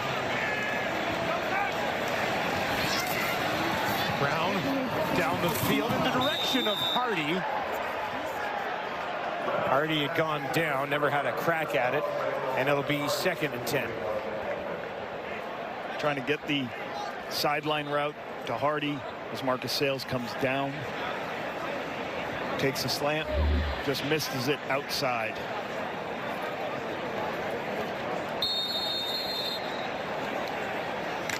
See, Milligan knew that route to the sideline was coming. Now the work from the Riders, 17. 8 seconds on the clock in the half. Brown waits down the sideline looking for Gino. Incomplete. 3 seconds on the clock trying to find Lewis, but Roland Milligan, first time we've said his name in this one, gets a hand on it.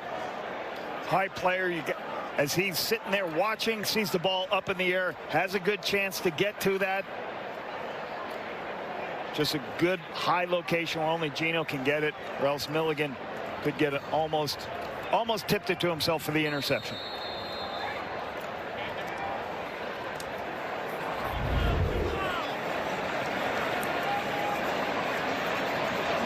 Lewis Ward into the game. Under 80% on the year. Trying to find some points here for Ottawa. Those are up, and it is through. RedBlacks on the board at the end of the half. They trail 14-3 in a must-win game. Drew Brown buried in that tablet on the sidelines, and it was an interception that has really been the biggest difference in this game so far. Antoine Brooks, pick 6 for the Riders. Recognizes where the ball's going to be, takes it all the way back for the touchdown. There's another interception. Not a lot of rhythm so far for this RedBlacks offense. Riders defense making them capitalize, putting points on the board, stuff you got to do when you're on the road. Second interception of the season for Brooks is his first CFL touchdown, and he stands by with Claire Hannah. The blue is gone. Antoine, on your team is fired up. On your way to scoring your first pick 6 in the CFL, I noticed that you pointed to your bench and you were yelling. Describe that moment to me. I mean, every day I work hard at practice, and it's not just for me, it's just for my team too. Them boys see me every day, you know, working hard, touching the ball, making turnovers all the time. So that moment was really just for them to know that, like, it just don't happen in the game. It also happen. I mean, it just don't happen in practice. It only happen in the game. So sorry, I'm a little hyped up. It's okay. It's worth being hyped up. You usually play corner when you get into the game. You're playing Sam linebacker today. How is that adjustment going for you? No, that adjustment is that's really my home position. So, you know, playing corner was, you know, just a step up in my game, just to make sure, you know, whatever the coaches need, I do whatever my coaches want for real. You know, I run through a big wall for my team, so it is what it is. Antoine, thank you. Nah, thank you. All right, Kate. Well, the RedBlacks have some work to do as we throw it back to you. They certainly do, Claire. They are currently down 14-3. Brooks Jr. slightly fired up, and the panel's always fired up for halftime. It's Enoch Mwamba, Davis Sanchez, Milt Stiegel. Milt, I will begin with you because we're watching this entire first half, and I think we all looked at ourselves and said the exact same thing. Just the lack of energy, the lack of urgency right now from Ottawa is a little bit startling, and I get it too. You see Lorenzo Malden be traded away. You kind of have a direction of the team. There's this much of a chance you're making the postseason. But we also thought coming into this game that we would see the RedBlacks Blacks absolutely come out with a little bit of passion, and they just haven't. No, we haven't seen it. We saw a little bit on that last drive, and maybe Pimpleton's been with some of his returns and catches. But besides that, it's been nothing. And anytime you step on the field, it's an honor and a privilege. But both of these teams have a lot to play for. Saskatchewan, they're playing. If they win and BC loses, they secure a home playoff spot. But the RedBlacks are playing for their playoff life.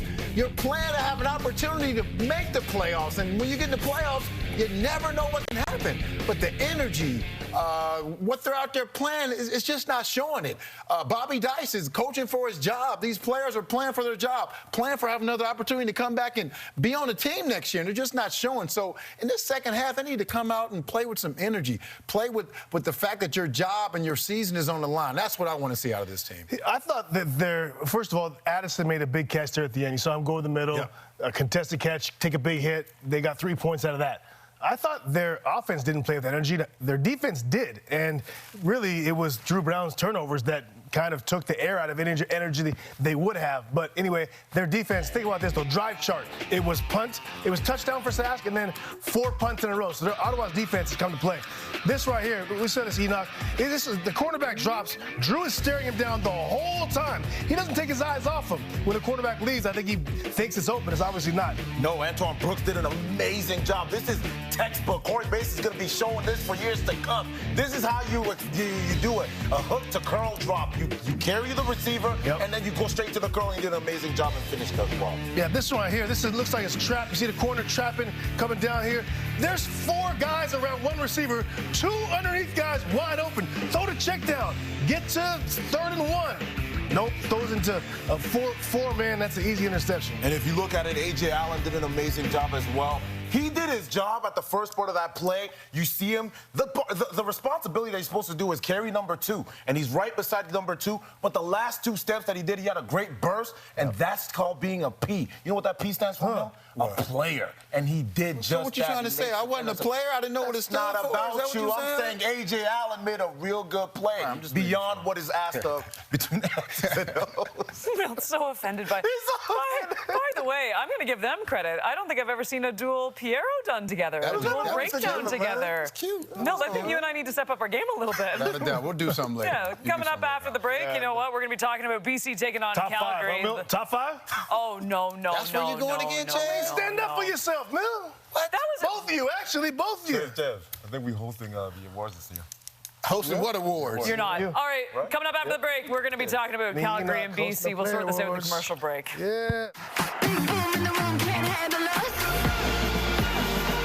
We don't know the words, so we're all just singing. La la la la la la la la la. Everybody la la la la la. We don't know the words, so we're all just singing. La la la la la la la la la. Everybody la la la la la. We don't know the words, so we're all just singing.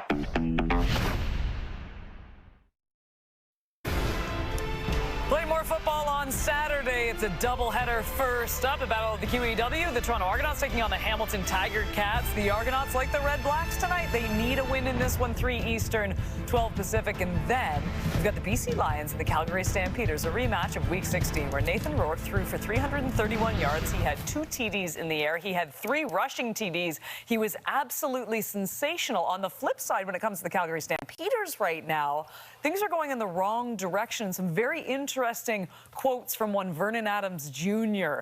today, Milt. Yeah, he talks about how his confidence, he's lost some of his confidence, and he has to get back to playing the way he used to, which is definitely true. But a player coming out and saying they lost their confidence, you're starting quarterback, I mean, we appreciate the honesty, but that's going to be tough to overcome. And he has the tools. He's capable of doing it, but he has to go out there and play well early. If he goes out there and he doesn't play well early, it's going to be some problems. But he has the tools. He just has to get it done. He better get it done early.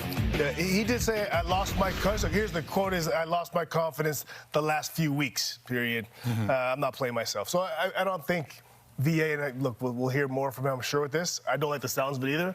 But maybe he's saying he lost it the last few weeks, doesn't like how he's been playing. I hope that he hasn't lost his confidence moving forward or in what he can do, and I don't think he has. I expect a motivated, and I expect to see big play VA out there. Yeah, and you expect him to bounce back. It's always tough to hear. That's your leader. That's your the leader in the locker room, and you expect him to kind of be much more confident than that and just shake these kind of things off. It's a regular season game, and thankfully, they had a great start to the season and put themselves in the position where, you get into a bad run like they did in the last few games and lose some games, but you're still in playoff contention. You're still getting into the playoffs. You just have to sometimes reinvent yourself, and that's what they got to do. But that is a little bit concerning. Yeah. Hold on. That defense needs to play better also. Agreed. They need to play better also. And it's changed significantly since Flo went down. And we knew how big of an impact that was. Maybe when it comes to VA, too, maybe this is a lot of deflection as well, too. He's like, let's blame the blame on me right now. And then, you don't concentrate. That's not the worst move I've ever heard, just listening to those comments and thinking about it a little bit more. Should be a fascinating rematch from Week 16, but we have a game to wrap up first in the nation's capital. It is 14-3 for the Saskatchewan Roughriders. We'll get you back to Ottawa right after this.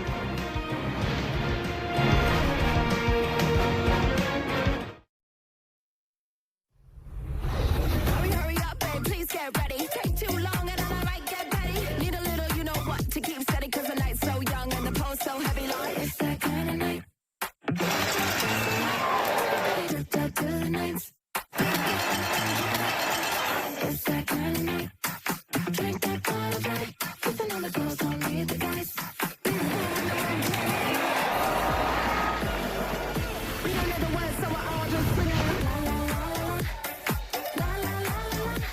It's a beautiful night in Ottawa, but not a good night so far for Ottawa as the RedBlacks trail 14-3 in a game they gotta have. Their head coach Bob Dice stands by with Claire Hanna. Bob, this is a game where your team can face elimination in the playoffs. How do you generate some momentum? Well, the first thing we got to do is play more disciplined football, Claire. It's just that simple. We know the situation. Now it's a matter of making it, taking it to action. These guys know. I told them exactly at the half what's at stake here. Now we got to put it together this half. Drew threw 2 picks in that first half. Are you guys considering making a quarterback change? Drew's going to start the second half and go out there and execute the offense well. Thank you. Thank you. All right, well, there's the confirmation. Drew Brown will start the second half. What we need to see from this RedBlacks offense, better productivity on first down, because they've been hurt themselves. They've only got 33% conversion on second down compared to almost 57% for the Riders. They've got to be better on second down converting. That helps having great first down productivity. We are underway here in the third quarter. Bertrand Houdon on that return. Let's take a look at Trevor Harris in the first half. Started out gangbusters at the beginning. 11 of 16, 69%, 115 yards. Moved the ball right down the field versus some early zone pressures by this RedBlacks defense. Led to an early touchdown, but I think he's done a good job of moving the ball out of backed up in a situation in the second quarter. But the RedBlacks defense has stood up in the second quarter, holding them back. We do know the touchdown that was scored was a defensive score by the Riders. One of them. Saskatchewan looking to snap a rare 2-game losing streak, and Harris connects with Emelis to start the half. Here's a look at Trevor versus Ottawa in his career. 22 touchdowns, 12 interceptions. That's been key for this organization since Trevor Harris and Corey Mace got together in a turnover margin. One of the best in the Canadian Football League 2 years ago. 7 yards to Emelis, a 2nd and 3 for Harris. In trouble, taken down, will not escape.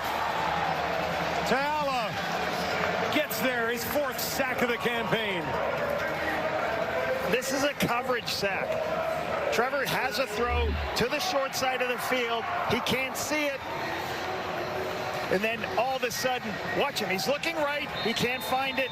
And then, as you said, Ta'ala, he does a great job of avoiding the one-on-one matchup, winning clean, and getting the sack as Trevor tried to scan across and find his next throw. Great coverage in the back end created that sack. Merkel from his 30. Lays a good one out there. Pimpleton takes it just inside the 15, and he runs out of room. Great coverage down the field after a 57-yard kick from Murgo. Here's Drew Brown's first half. Pick underneath. Brooks, as the low player sees it, returns it all the way, whether that's miscommunication with the receiver or a bad decision. And then this one, you just can't throw it that high over the top and expect to be able to make that throw consistently, right? You're better off checking it down. A couple of key mistakes. They've got to clean up. -2 in turnover margin, you don't win football games. So the defense is going to have to help this offense create some takeaways. Just 11 of 19 in the opening half. Brown down the field, over the middle, taken away again. You've got to be kidding me. This time it is Thurman. Third interception of the game for the Riders defense. And disaster to start the half for Drew Brown. Oh boy. Gonna want that one back to Thurman's third of the year.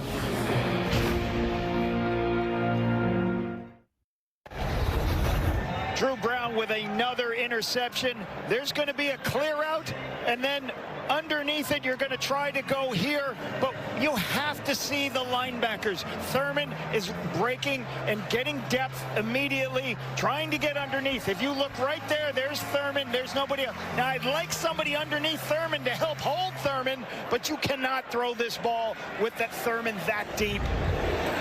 Difficult to now have your third interception of the game. Right now, -3 in turnover margin. You got to find a way to stop turning over.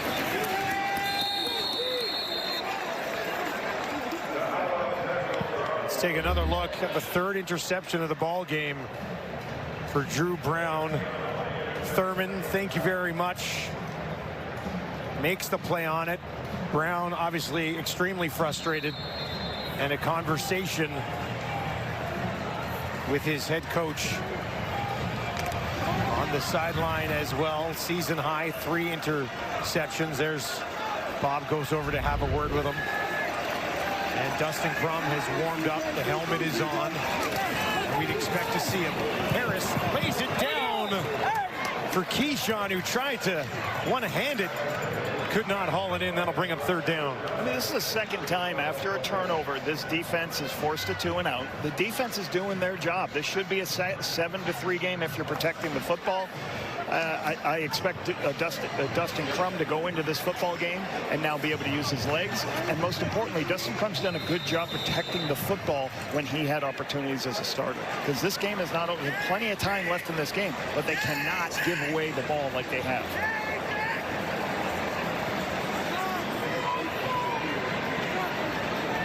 Murgo just inside his own 50.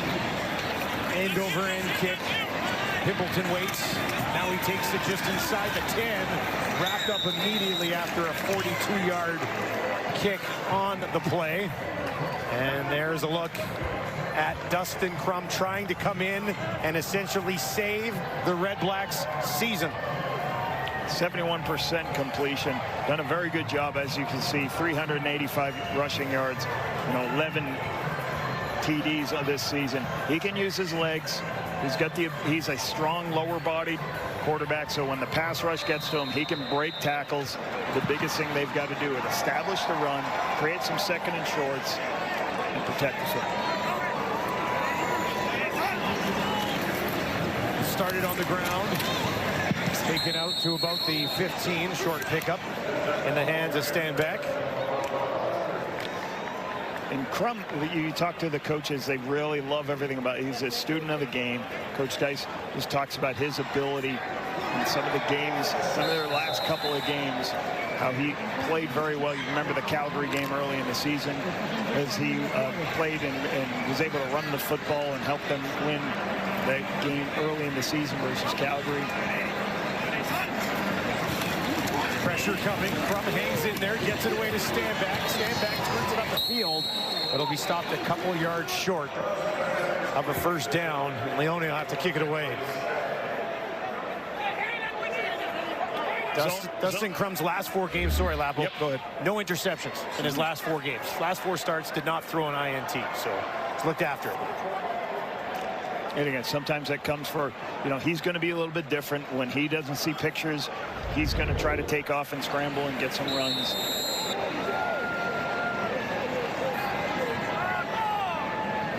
Great field position looming for the Riders. Just got that one away.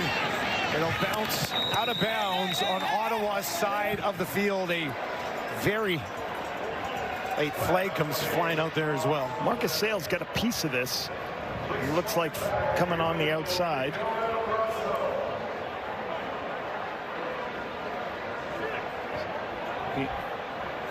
After the play, we have a 15-yard UR misconduct on Saskatchewan number 8.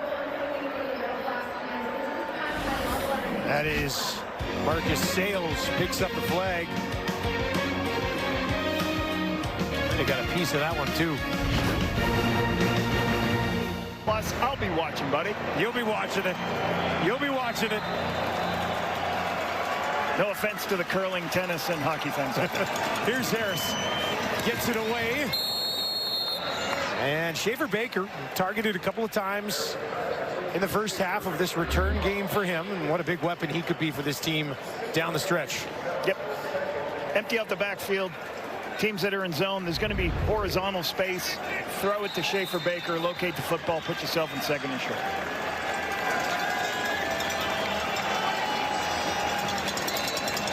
Harris with time, near sideline, finds Keyshawn Johnson. Got wrapped up immediately, but had enough to move the chains for the Riders. This is how fast you have to be to read and recognize. The linebacker's going to stay here, so what does he do? He takes the outside throw. As you watch this, as we roll this, he's looking to go to the inside. The inside gets collisioned. Everybody stays inside.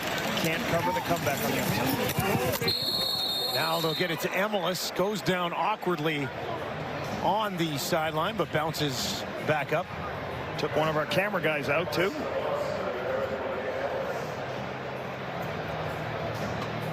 Hopefully he's all right.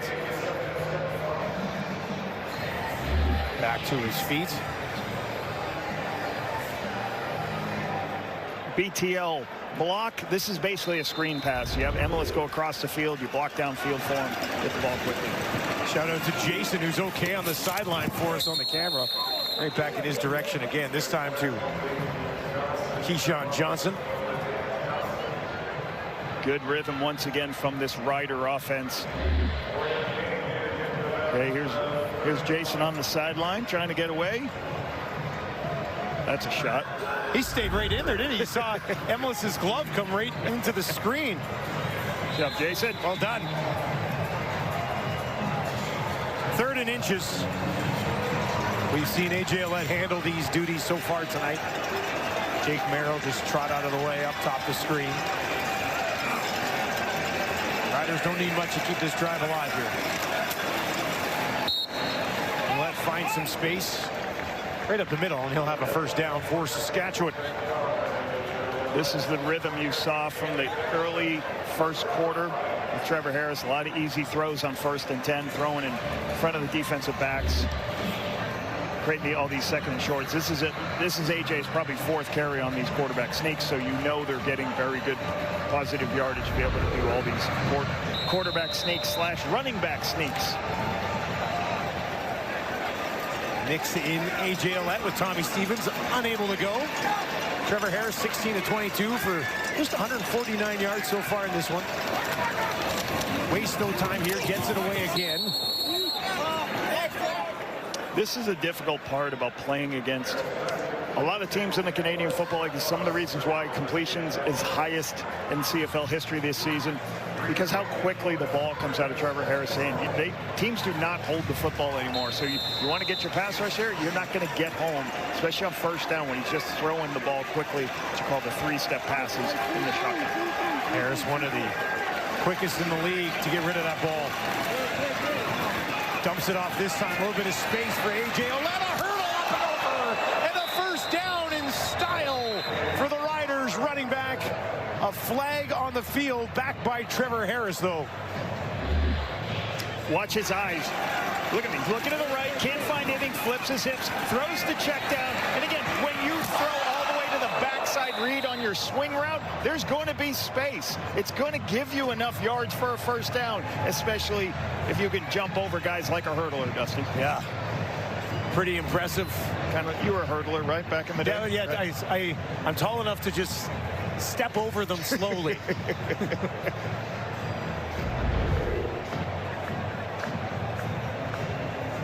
Taking a little bit of time to sort this one out here. Now we'll get the call.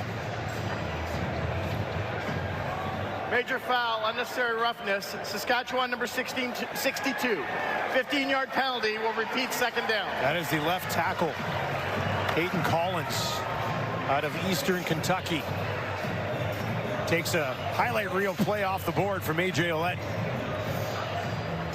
Makes this a real difficult 2nd and 20 now.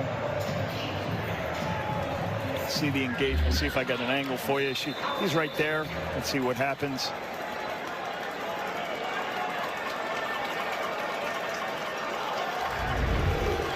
When a player's down on the ground, you can't go deliver a blow to a player down.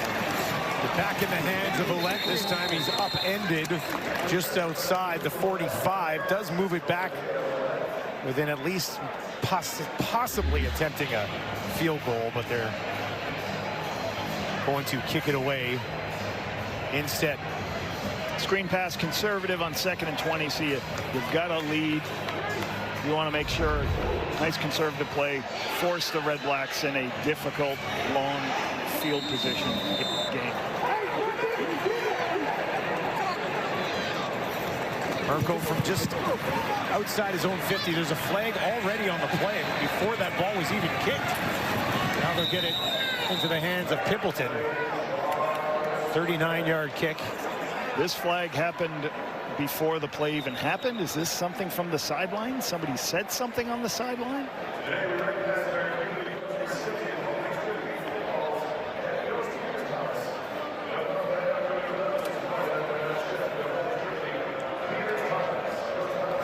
Maybe they were trying to sneak a player off the field. There's no flag on the play. Plot twist. No flag at all. Everything's fine.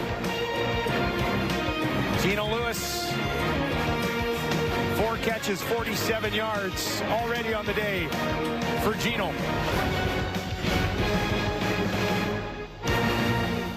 Basketball court back to the football field, and he told me, like, going over the middle, it's kind of like going up for a rebound. Lewis knows he's going to get hit, but he has to be unbothered, and basketball telling him to be bigger on the field and not get phased by that contact in the air. Guys. Two-sport athlete, 56 yards away from 1,000, right into his hands again. And he's had a pretty good day so far. He's been the go-to guy in this Ottawa offense this evening. A couple early underneath screen passes. As Kate talked about, this big catch, jumping up over the top of 2 players to make the catch. A couple underneath. Yeah, when I asked him a couple of questions yesterday, I said to him, I thought you were 6'2" or 6'3", Dustin, because he really high points the ball. He's always going up and making those special catches. I was very surprised he's a 6'1" guy. This time they'll hand it off. Looking for the first down on 2nd and short. And I think they might be just short of picking that up. Good push from the backside. Slicing, what's that called? Slicing is trying to cross face and block the tight end. Beat the block of the tight end on the backside. Dustin Crum, short yardage. This is what he does. And he does it again. Keep Ottawa's offense on the field. Has not been a great night for the RedBlacks, but they're still certainly within striking distance in this football game. Their defense has done a very good job keeping them in this game. And the Riders have done a great job of keeping the RedBlacks. You know, they've been the entire game in their own end. They had one drive into the red zone that they finished with a field goal. They've outgained the Riders so far in this one. But just 3 points to show for it. Back on the ground again. Stanback at his 10th carry of the ball game.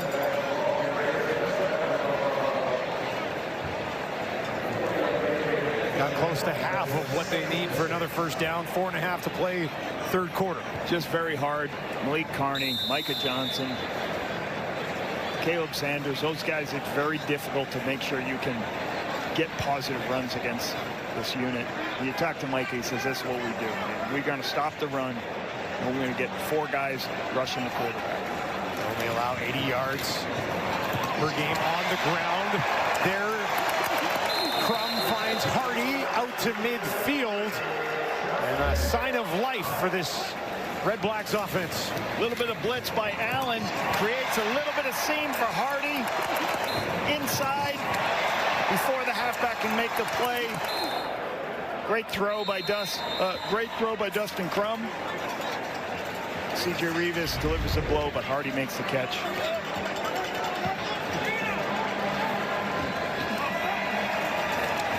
Crum, pump fake. Now he goes in that direction to stand back a little bit too high, and that falls incomplete. Justin Hardy coming into this game after putting together back-to-back very good performances, back-to-back 100-yard games. East Carolina product. I was fortunate enough to have time with him my last year here in Ottawa, and just you could tell his professionalism from the first day he stepped in meetings. Quiet, reserved, yes sir, no sir type of guy, and when he had opportunities with the ball in his hand, he was special. Had some injuries, but like I think he's really found a good home and a trust factor with these quarterbacks here in Ottawa. No shortage of weapons for an Ottawa offense that's stuck at 3 points right now. Crum under fire, escapes the heat, on the run now, finds midfield, looking for the 50, pushes it down, multiple flags fly. Had enough, close to it for the first down, but there's a face mask coming here. This is what people love about Dustin Crum. Great block by Stan back there. There's that pass rush we talked about, but as Crum's going, he's going to get extra yardage. He's going to fight for the thing. His teammates love seeing that, right? We don't like seeing this face mask right here. So Sales will get that penalty right there, should flip this field. We have 2 flags on the play. Holding, Ottawa number 38. Major foul, face masking, Saskatchewan number 8. We're going to up 5 yards, automatic first down. I think they meant William Stanback on the holding. That's 31, not 38. They'll move it up, and it will be a first down for Crum and the RedBlacks. Stanback's at the left of your screen. See him here as he's going to go ahead and block. You'll see him right here as he's going to help out. As he sees Dustin scramble right here, he got his left hand and spun Allen around. You just can't do that. That's why that call showed up.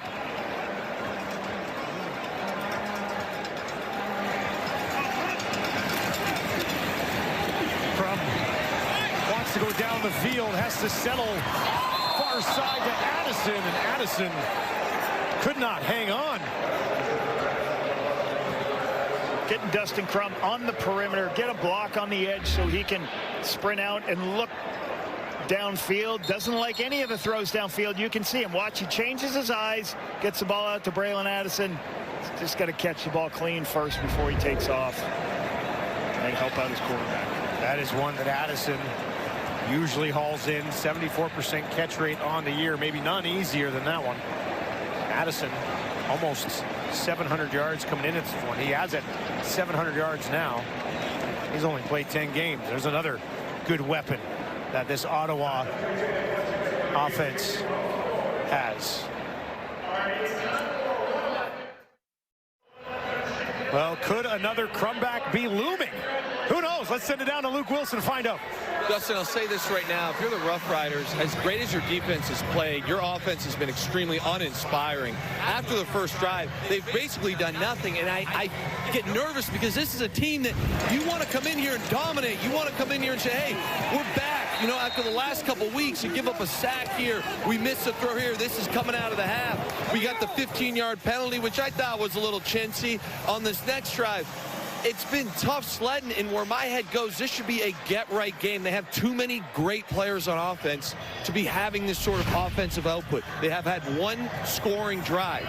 So, again, for a team that has aspirations of winning a Grey Cup, I don't know what needs to happen on the sideline right now, whether it comes from that man, Trevor Harris, the offensive line, a coach. They got to get this thing going because the crumback is looming, boys. It's lurking. The crumback is lurking. Yes, it is. The Riders just 87 yards of offense since that first drive. It's been very uninspiring. And again, what is upsetting as a fan is that they have, in my opinion, tremendous offensive players across the board, and they are just not putting anything together right now. Stuck in neutral for the last little while. That's Luke Wilson. We'll go back to him in the fourth quarter. There's a flag on the field right here. Pass interference, Saskatchewan number 0.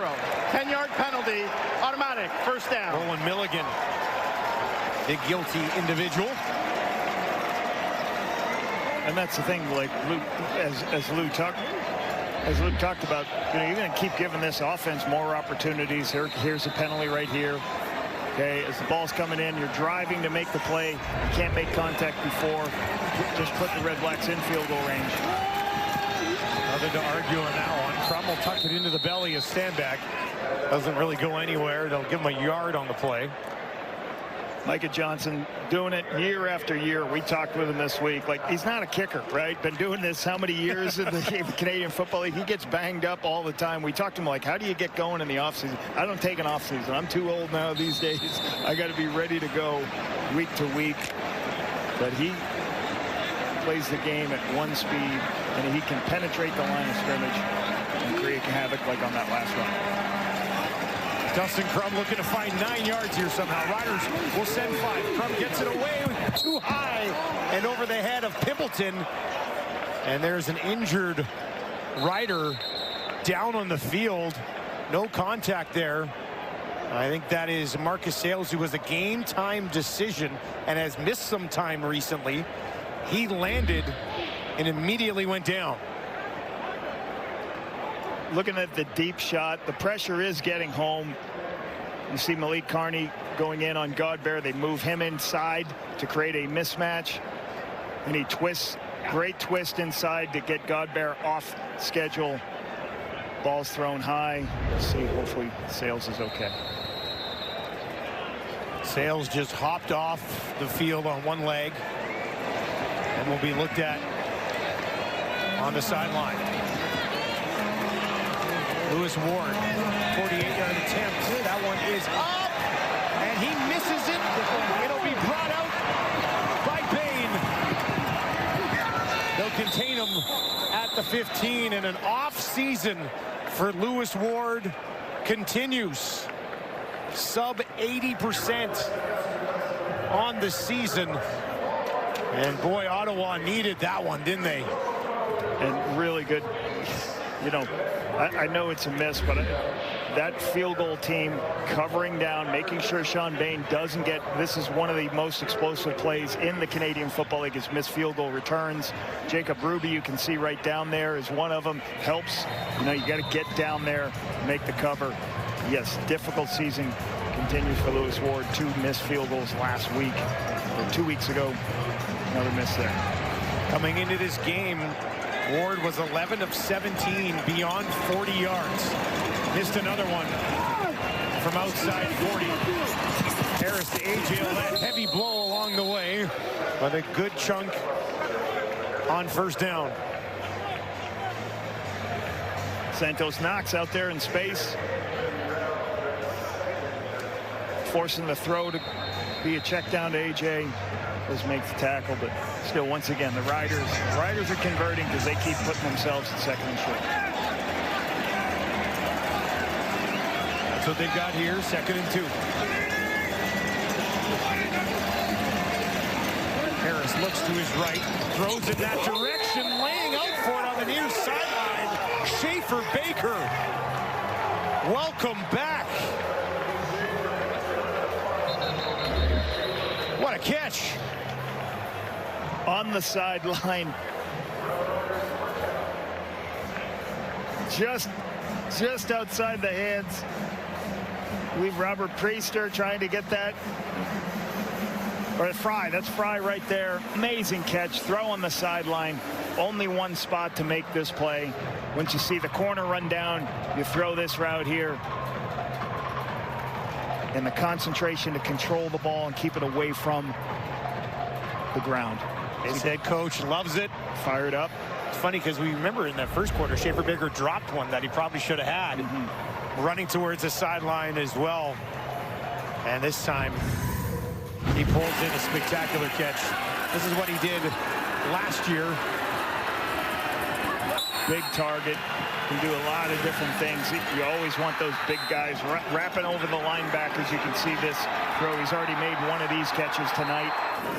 As the linebackers expand, you throw to a big body in the middle of the field. Trevor Harris getting his weapons healthy once again. Now he drops one into the hands of Keyshawn Johnson. That's Johnson's team-leading 6th catch of the evening. The Riders will head to the 4th quarter on top. They lead 14-3. 9-0 when they lead after 3.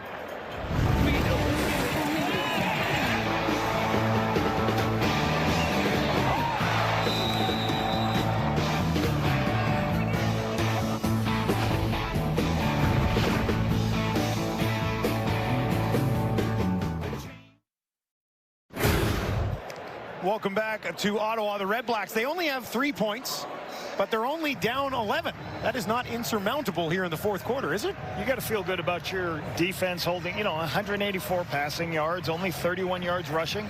So they've done some good things. Obviously, the big key is the 3 turnovers that gave up 8 points by the RedBlacks, and we have a missed field goal as we head into this 4th quarter. So there has to be some type of takeaway from the defense. Even though the defense is holding up, they got to help this offense some way, shape, or form. Create a short field.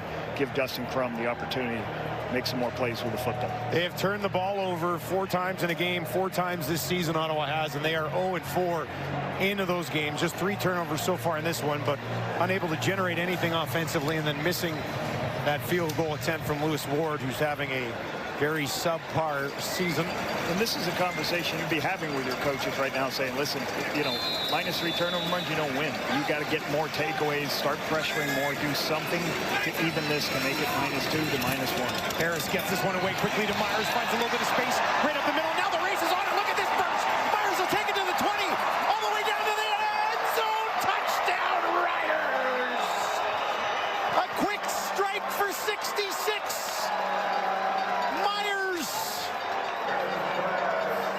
Maybe a final dagger in Ottawa.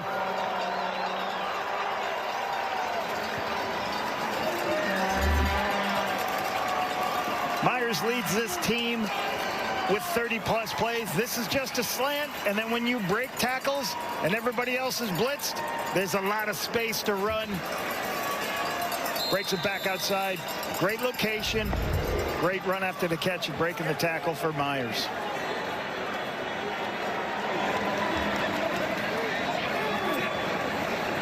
Fair. Not even close. That'll be brought out by Pimpleton. That kick never even had a hope. Let's give you another look at the touchdown for Myers, his 8th of the season. Possible death blow to the RedBlacks season. Just talked about how quickly the ball comes out of Trevor's hands.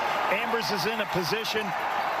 Myers gets to the ball first. Ambers falls down. Not a lot of other defenders because of the pressure by the RedBlacks. You got to make that wrap up right there. Myers breaks the tackle and runs away from the linebackers and the other secondary players. We talk about Myers. He was 3rd in the Canadian Football League in touchdown scoring, I believe, with 7. Now I believe that's his 8th this season. Been the go-to big play receiver for this Saskatchewan offense. That is one of the best big play offenses in the Canadian Football League. They have 28 30-plus completions, which is 2nd best in the CFL. Myers just 5 yards away from a 1,000-yard season himself. That type of night for Myers. Keyshawn Johnson, 6 catches for 54 yards as well.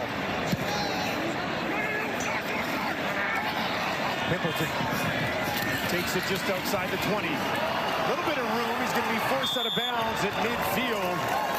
Return game has actually been okay for the RedBlacks tonight. Offensively, not so much. Pimpleton is so quick. He changes direction so fast. Great feet.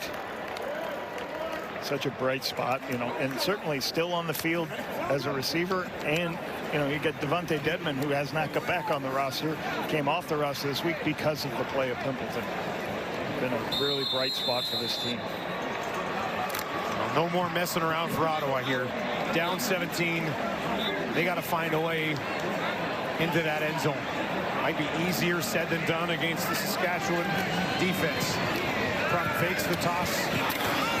Gets it upfield, and this will be taken down to the 40. That is a start for the RedBlacks here. Fake a toss play, throw it to Anthony Goslin, your fullback. It's like Milligan we have down. That's bad news for Saskatchewan. Milligan down, holding his right leg. Fake a little toss play to the right. Get everybody moving in one direction. Goslin, strong lower body. You can see that's when Milligan got hurt, trying to tackle the big fullback. Got that right leg caught underneath his body when he went down. And the athletic therapist for the Riders look at one of the star defenders of Saskatchewan, Roland Milligan. Will step away. Well, all of Riderville can breathe a sigh of relief as Milligan is at least up and walking off on his own after going down there. They were looking at his right knee, but he's walking off. Not too much of a limp actually either, so could have been much worse, I guess. I think he rolled up on his ankle. That looks good. Here's Krupp. Drops it off over the middle. Addison takes it down just short of a first down. There's shovel play on first down. Start moving. Try to get defense moving. Throw the shovel play back up inside. Major buzzkill at home for RedBlacks fans after winning 7 games here last season. Managing to just win 2 of 7 so far this year. 2nd and 2 for Krupp. If you're just joining us, came in to replace Drew Brown after his 3rd interception of the ball game. On the ground, tackle broken, flag flies. Stanback's got the first down, but will it remain a first down?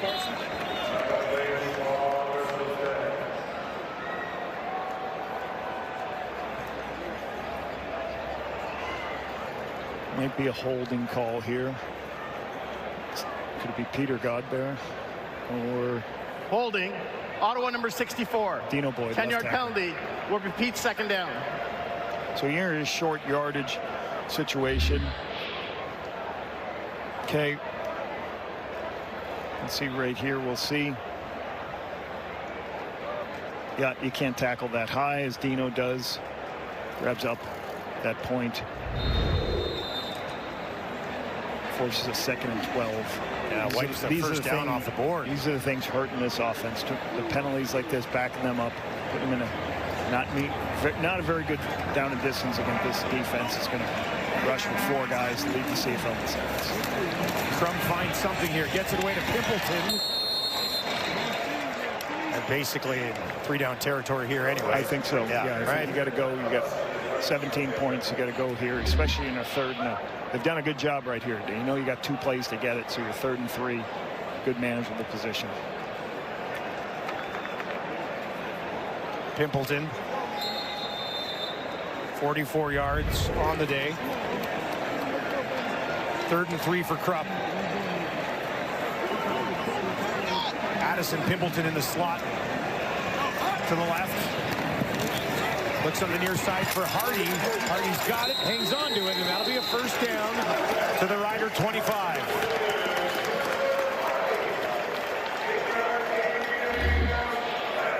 Good throw on the quick out route. Settling down. Benny Sapp recognizes it.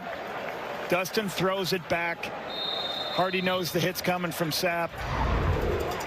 Nice execution and a quick out route. Empty for Crum this time. They'll send forward, gets it away very quickly. And Revis, among others, are there to make sure Pimpleton could not find his way to a first down marker. Got to do that. Got to hold on to that guy. He's going to break out of some of those. Slippery little sneaky guy. Watch him. He's just going to run a hitch. You can see the zone right there as the inside linebacker stays on the inside hitch. Just throw to the outside hitch. If you throw it on time, should be a catch. And second and short. Crum is 8 of 11 for 83 yards since coming into the game. Has only ran the ball one time. Second and 3 here. Wants to throw. Looks to the end zone. Looks to the corner. Too much. Keelan White had a step. And Crum knows he missed him.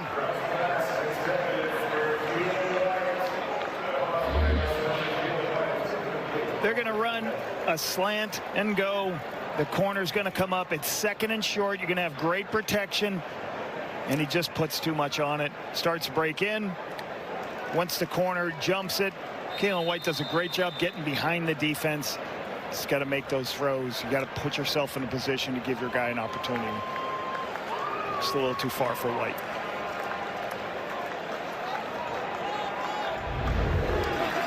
Third down for Crum. 3 options out to his right. Looks to his left. Dumps it off over the middle. Lunging ahead. That should be enough. For an Ottawa first down, it's Stanback who gets the job done. Nice. Doesn't like the picture to his left. Just finds his check down. Understanding at 3rd and 3. Stanback just catches it, falls forward, he'll get the first.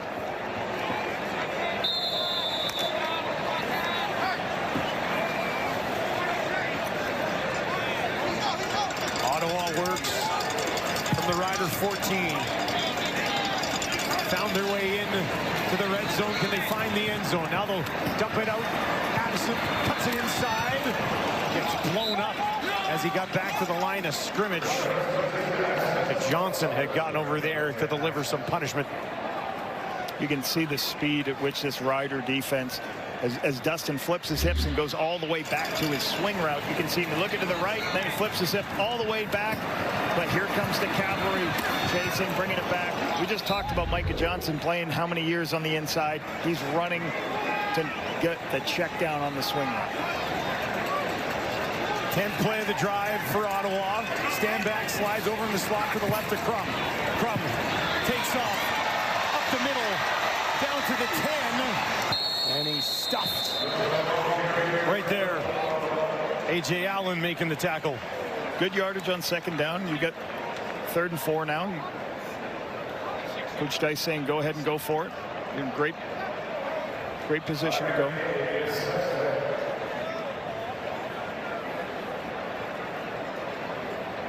Clock ticks inside 8.5 minutes here at TD Place.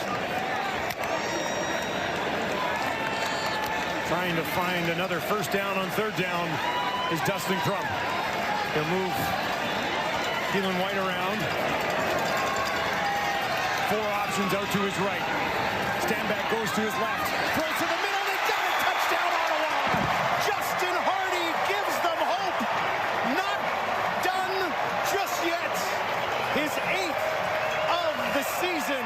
And Crum gives them life.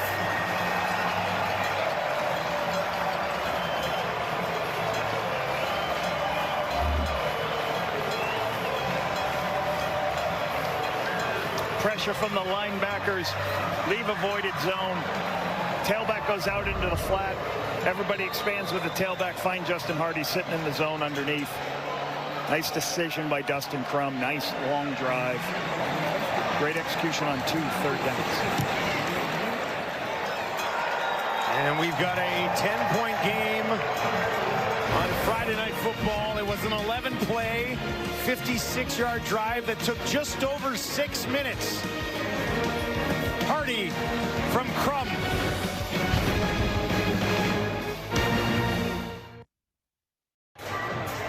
Justin Hardy caps off that 11-play, 56-yard touchdown drive. He's right here. And he's going to go up, and he's going to turn into the end zone, and William Stanback is going to work for width, and you're just going to leave.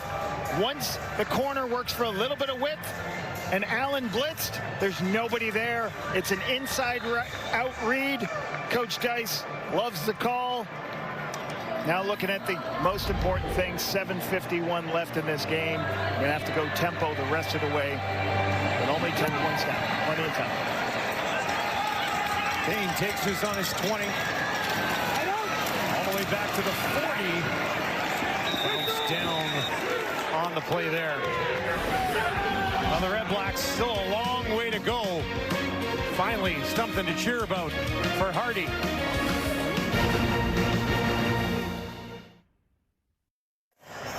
There's a look at the Riders' offensive line. For more on that group, let's go back down to Luke Wilson. Yeah, I just saw Edwin Harrison, the offensive line coach, get these boys together, look very motivational, very intense. I'm expecting A.J. Ouellette to get the rock here. You're thinking right now, if you're Saskatchewan, get the run game going, chew up the clock, win this game with the Hogs up front. I hope they can pull it off. Seal it away on the ground with A.J. Ouellette.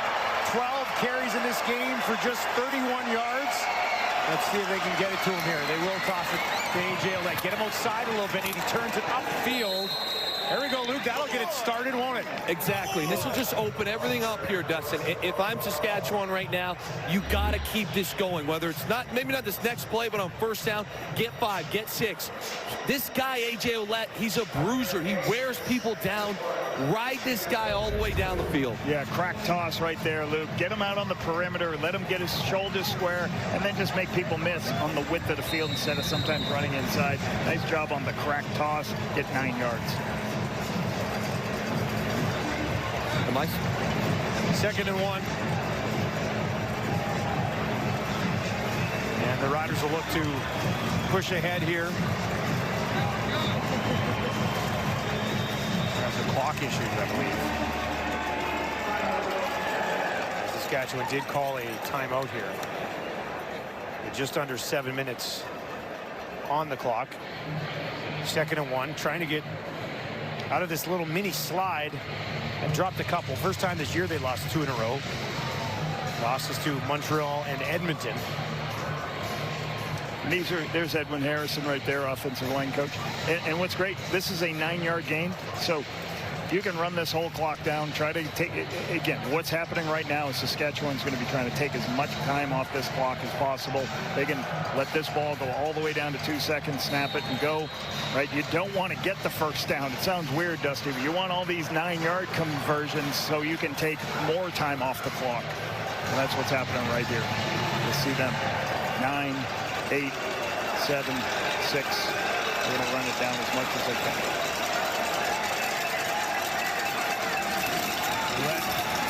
Trying to find some space. He's got enough. Tackle actually helped him on that play as he's hauled down to the 50, and that'll be a first down for Saskatchewan. Great scheme using A.J. Ouellette as your short yardage quarterback sneak guy. I'll tell you what, A.J. Ouellette's probably not real excited. Hurting his rushing average, Dustin, right? That's an interesting bringing point. His rush average down, but he'll do whatever it is for the team. Do it for the team. It's Mark Mueller, offensive coordinator. Trying to figure out what to call to keep the clock running, and everybody knows you're running the football. Bertrand Hudon in the game this time. They'll find positive yardage on first down.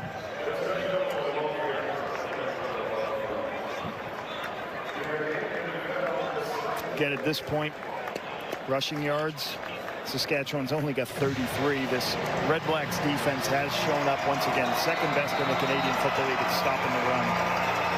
Forcing this 2nd and long play here for the Riders offense. Top 2 rush defenses in the league going at it.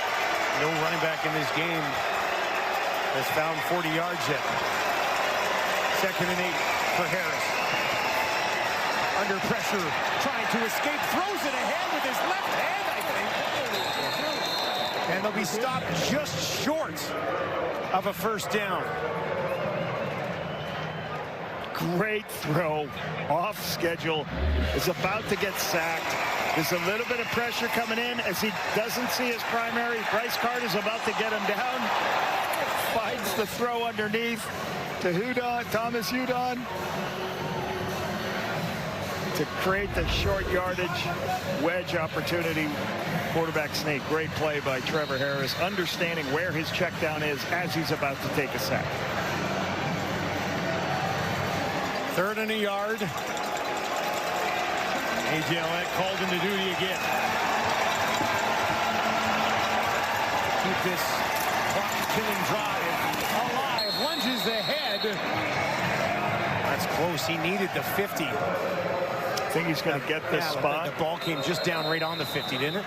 And this was what you would call a very wide wedge. If you watch him, he's not going off tackle. He's going outside.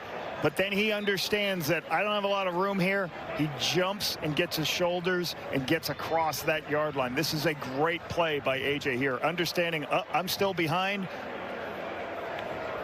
Williams is driving in there. He jumps over the top and just gets the ball just past the line. Just enough for the first down. There's an injured Red-Black on the field. You know, you talked about when we asked Corey Mace about what does this game entail, what are the Red Blacks going to do? He said there's a physicality to this football team that we appreciate. And Corey always talks about our team wants to be as physical as possible. And our physicality, we match physicality, and we should be the most physical team. But he had a lot of respect for how well these guys on defense for the Red Blacks played with physicality and played to the echo of the whistle. Bennett Williams is up and slowly walking off the field, not putting much pressure on his left leg. It's Cleon Lang helping him off the field, playing a little bit of a trainer himself.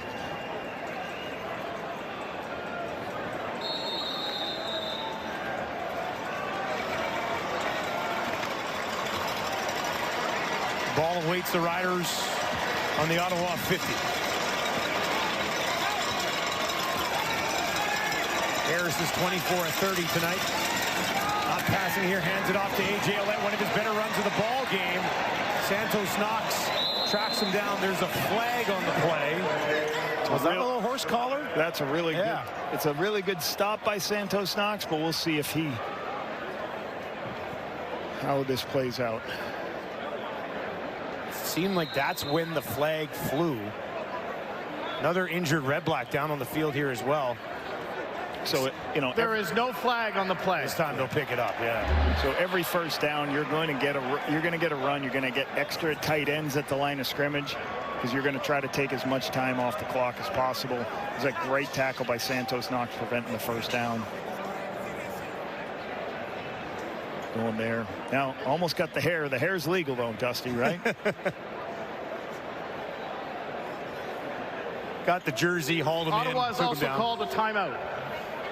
Red Blacks have used a timeout. And as I mentioned, they do have an injured player down on the field being looked at as well here with 3:55 on the clock. And the Red Blacks season hanging in the balance here at home.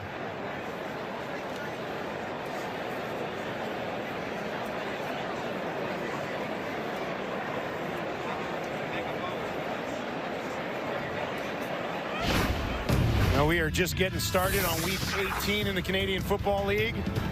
Back tomorrow.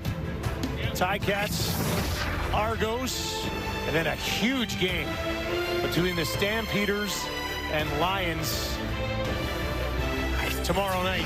That is a big one. The race for a home playoff game in the West is very much heating up. CBC at the top of the crossover there, but that game against Calgary. Yeah, look at that. The West Division, that's a huge game. Calgary, BC. BC got the upper hand a couple weeks ago. A couple great games to watch tonight. BC Lions heating up at just the right time. And the Riders looking to get their excellent season back on track tonight in Ottawa.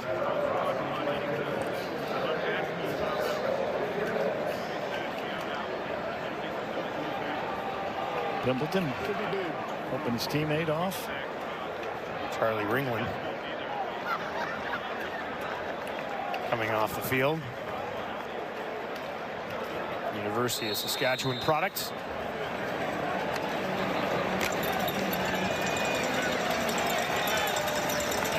Riders ready to go. They need 3 yards. A.J. Ouellette stands in to the left of Trevor Harris. Ottawa's going to bring some heat. Harris waits down the field, looking for Myers, finds him again. This time he's tackled just outside the 5. A touchdown saver from Ambers, but a big play for the Riders. Clock stopped after the timeout. They take a shot. What are you doing? You're going after the rookie corner. Myers, another double move on King Ambers, who's only in his second start for the team at field corner. So taking a shot. Good call. Give it Trevor Harris. A safe throw. Should be only an easy throw on the perimeter. You know you're going to get man coverage. Put this game out of reach. 1,000-yard season for Dante Myers. A.J. Ouellette's trying to escape from a tackler. Couldn't do it. Carter held on to him. That's a down just inside the 5. And that'll take us inside 3 minutes. As the Riders 3 minutes away from snapping a 2-game losing streak. They'll look to seal it away when we return to Friday Night Football.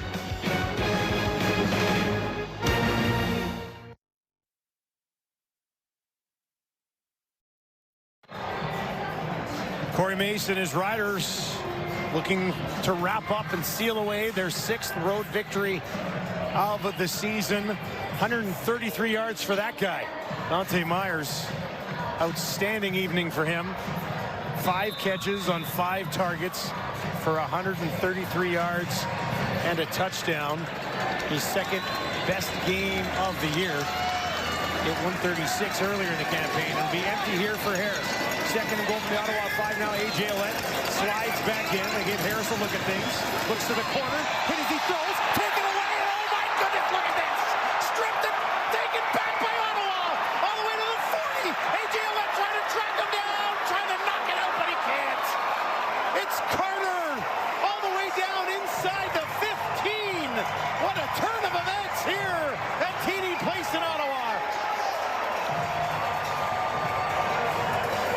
Pass rush hasn't gotten home too much tonight, but that's a huge one right there. A little bit of pressure off the front side of the defense. Davion Taylor gets in there. Ball goes up. Bryce Carter creates that huge turnover opportunity and the short field. I was surprised this was a pass, Dusty. Thought that 2nd and short there, that close, they would have run the football. Huge turnover for the RedBlacks. A.J. Ouellette with the hustle to make sure that wasn't a house call. Crum, we're just inside the 20. He's in trouble, and he's going to be taken down immediately. Mike Rose gets there. 6th sack of the season for the former Stampeder. Trevor can't see what's happening because he's looking away. Ball's up in the air. You always talk to your defensive lineman. We're not looking for sacks. We're looking for the ball to either pop loose or strip sacks. Ball's up in the air. Bryce Carter makes a huge play. 6-yard loss. 2nd and 16 for Crum. Goes over the middle, nothing there. No room after the completion, and it'll be 3rd and long. And they're going to take the field goal to make it a 7-point ball game.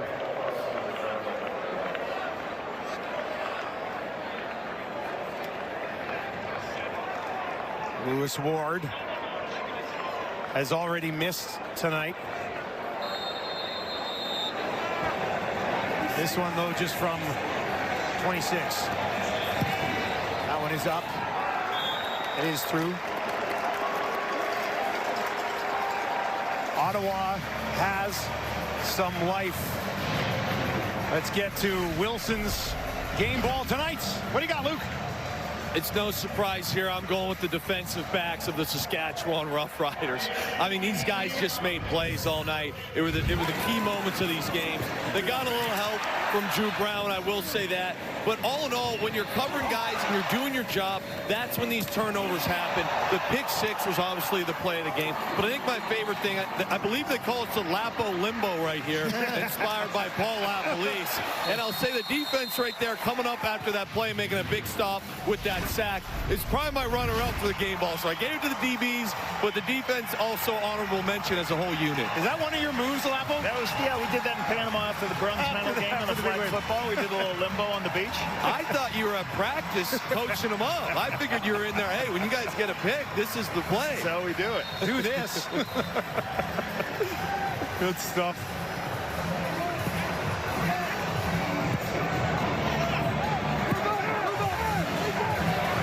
All right, Lewis Ward with his team down 7.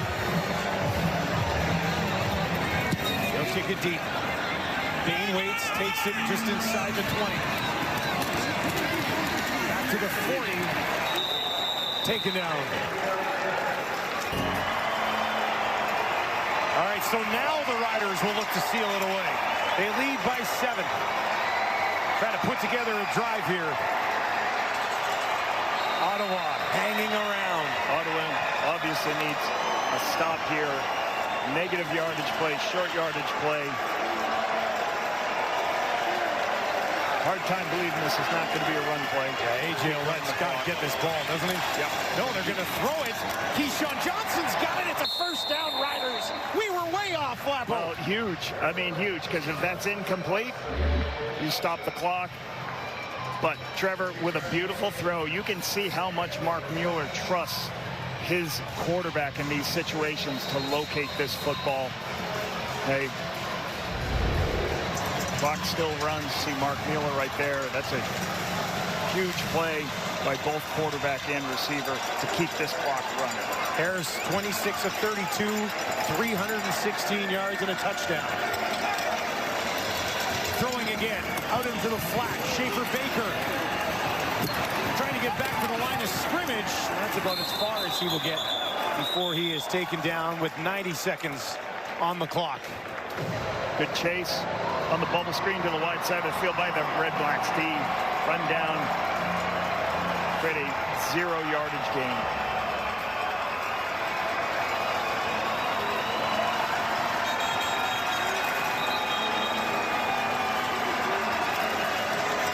Crowd here in Ottawa, some of them on their feet, hoping to get behind their defense.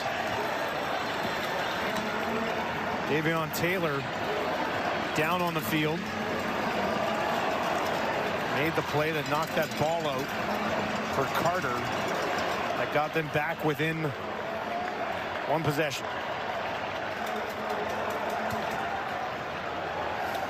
Defense coordinator Willie Fields trying to find one more stop here.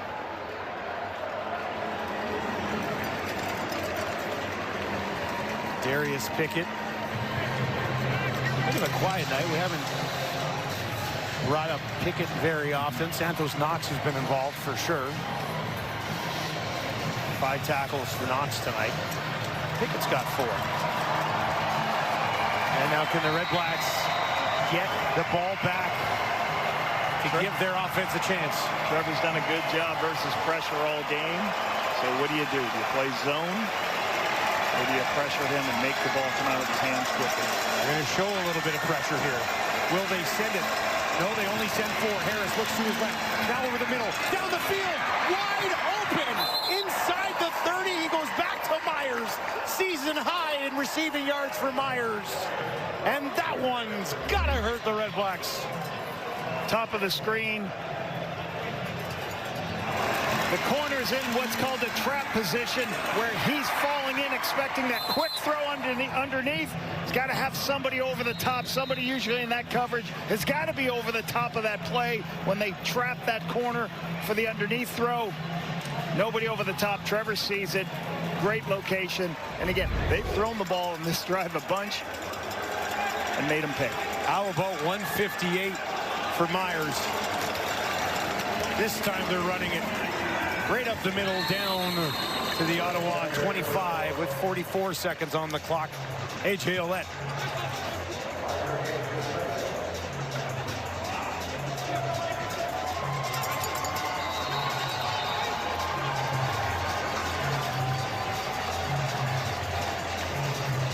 See another run right here. Keep running this clock.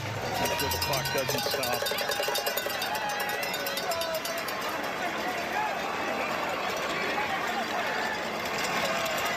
25 seconds to play. Back in the belly of A.J. Ouellette, following some blocking, pushes it ahead, right to the 20, and that's all they needed for a first down. First down, the trigger victory offense.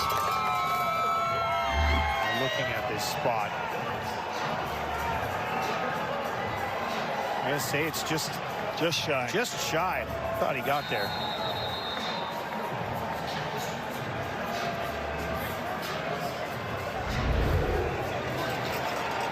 So they'll go victory offense right here because it's the same time on the clock as on the play clock, so they can hang and stand up long enough. Mini two-game losing streak is over for the Saskatchewan Roughriders as they come into Ottawa and walk away with a 20-13 victory over the RedBlacks, whose season comes crashing down. For the Riders, Riders coming off of 2 difficult losses, going on the road, playing a team. It's got its back against the wall. Came up huge with a couple of big play takeaways that this defense has done for the last couple of years. The offense didn't get going all day, but the defense was there to take care of business. And for the RedBlacks, they got to find an answer to, we've got to be better with protecting the football to give ourselves opportunities. They're in this game 20-13, but the crucial takeaways, pick 6, is going to put them in difficult position to win football games. 3 interceptions from Drew Brown. Too much to overcome tonight for the RedBlacks as the Riders defense comes up big, and they're back in the win column, improving to 11-4 on the season. They sit atop the West. They sit atop the Canadian Football League, and they come away victorious here in Ottawa. That is going to do it for us. Thank you very much for joining us. We're going to send you off to Sports Center. Mark Rowe, Glenn Sheeler.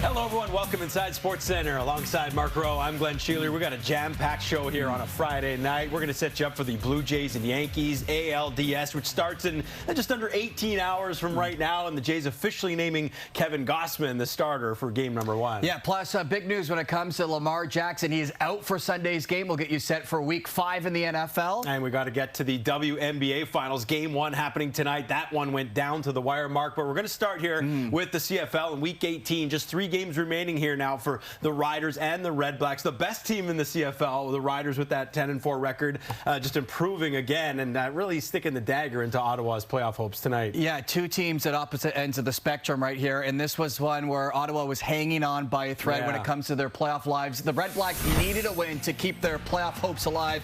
Let's pick it up with Ottawa down 6-0 in the second quarter when this happened. Early in the second. Brown looks to his right, throws to his right, and that is taken away. Intercepted, and they're going to go back the other way with Brooks. He's going to take it to the 30. Nobody's going to catch him. This is a pick 6 the other way. Touchdown, Riders!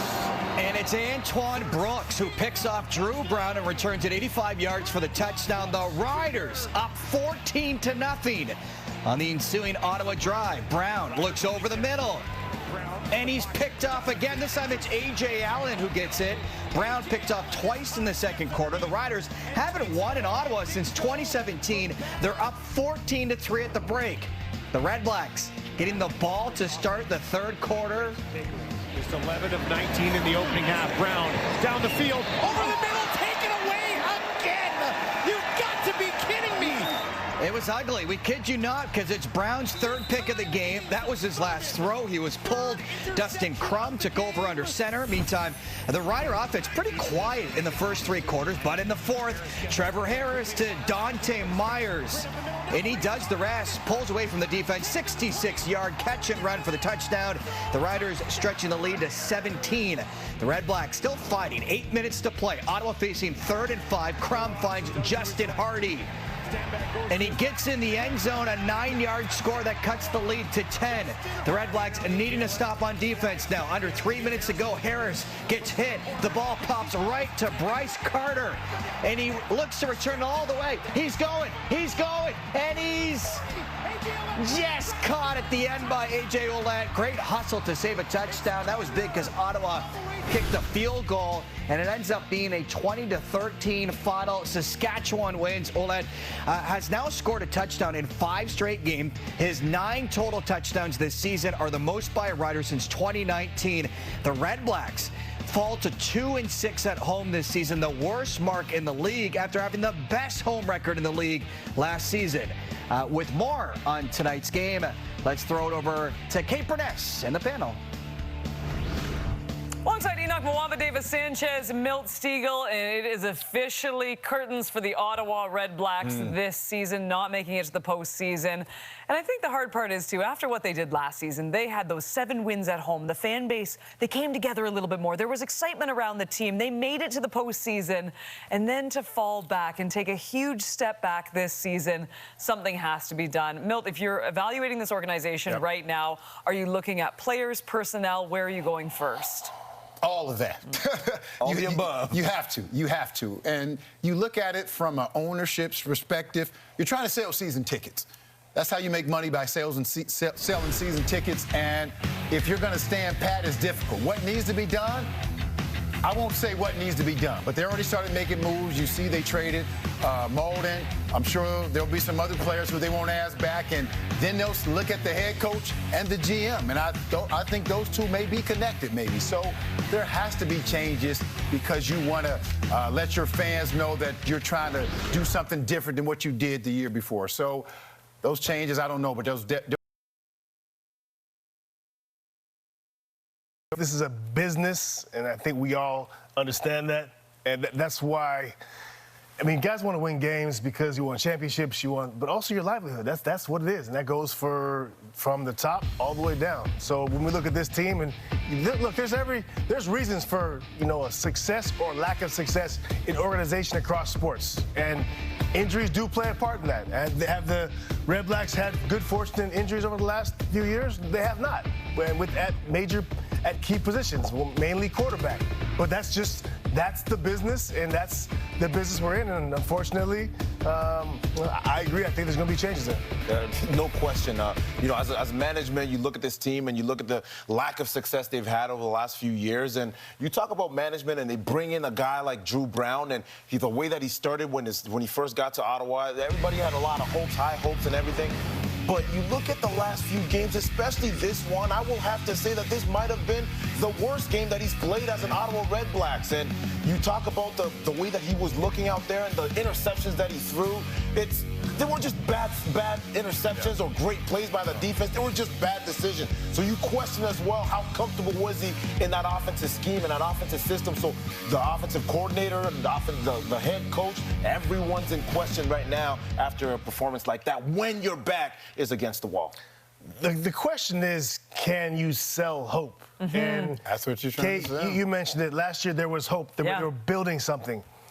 I don't see anything, and I don't see anything that you're looking at if you're a RedBlacks fan that you're building any hope. That's the problem. And you know what, too? It's so tough for this fan base. I know we've said this in years past, too, but this is a great fan base. It's a phenomenal spot in the CFL. It's a great place to watch football. And you're right, you just want a little positivity moving forward, so it'll be interesting to see what this team does in the off-season, that's for sure. All right, here's a look at the CFL playoff picture after Week 17. That loss now eliminates the RedBlacks from playoff contention this season. They had just a 4% chance mathematically coming into tonight. If the Argos lose their game tomorrow against Hamilton, the 4th-place team in the West will cross over to the East for the first time since 2019. All right, new on SC. Here's Claire Hanna with Jameer Thurman. Well, Jameer, with this win, you guys lock up a home playoff date. How does that feel? It feels great. It feels great. We want to control our own destiny, and so we put it in our hands to take care of that today. You guys also really controlled the RedBlacks offense with your DBs. You got an interception, Allen, as well as Brooks. Just what was clicking for you guys? Well, we just knew that they're trying to get in our soft zones. From week one, they hit that a lot. So we just wanted to make sure that we were in those spots, and we just went up and made those plays. Also, what does it do for the confidence of this group? You guys were slipping a little bit recently. You got those 2 losses. Just to come back in here and get some confidence going. You know, a win is a win at the end of the day. You know, it wasn't pretty, but we found a way to do what we needed to do to come away with the win. Now we got to keep that momentum and bring that into the next game. Thank you. Yep, no problem. That's it from Dante Myers, who had a touchdown and 6 catches tonight. The most receiving yards you've had in your life in that game. How does that feel, and how'd you get it done? Honestly, a blessing from God above to be in that position, to be trusted by my teammates in a critical game that we needed. It just means everything. How we get it done, stay as a team, stay together, and do your part. Do your part on 112. Dante, 8th touchdown of the season for yourself. You just looked like you took off. Tell me what you saw on that play. Pre-snap alignment, and, you know, with reps with Trevor, we kind of get on the same page. And, you know, it was a gotta-have-it moment. And, you know, once the ball's in my hands, things can gotta get electric. Also, with Kean Shafe and Baker back this week, this was the first time you guys have had all the receivers you intended on having this year. How did it feel different on offense? Well, we know he's a spark of energy, and he's a playmaker without a doubt. Everybody knows he's a fan favorite. And, you know, to add him to our arsenal and for him to be back healthy, it means everything to the team and our offense, because we know what that means. You know, sky is unlimited with him on the team. You guys have the best record in the CFL now. You are going to be hosting a playoff game. You don't know if it's the West semifinal or final yet, but what does that mean to this group? Honestly, when we look on the schedule, it's 1-0 every week. You know, we understand we're going to have the 13th man at Ryderville, at Mosaic. You know, so whenever it's time to play that game, you know, they're going to have our support. Thank you, Dante. Appreciate it. So the Riders get the job done tonight. Meanwhile, we've got a CFL and TSN Saturday doubleheader, starting with the Argos hosting the Ticats at 3 p.m. Eastern, noon Pacific. FanDuel has Hamilton as a slight favorite on the road. The Ticats have clinched a playoff spot, but are just 2 points ahead of the Alouettes for first in the East. Then it's the Lions, favored by 3.5 at home to the Stamps. BC has won 3 in a row, while Calgary has lost 3 in a row.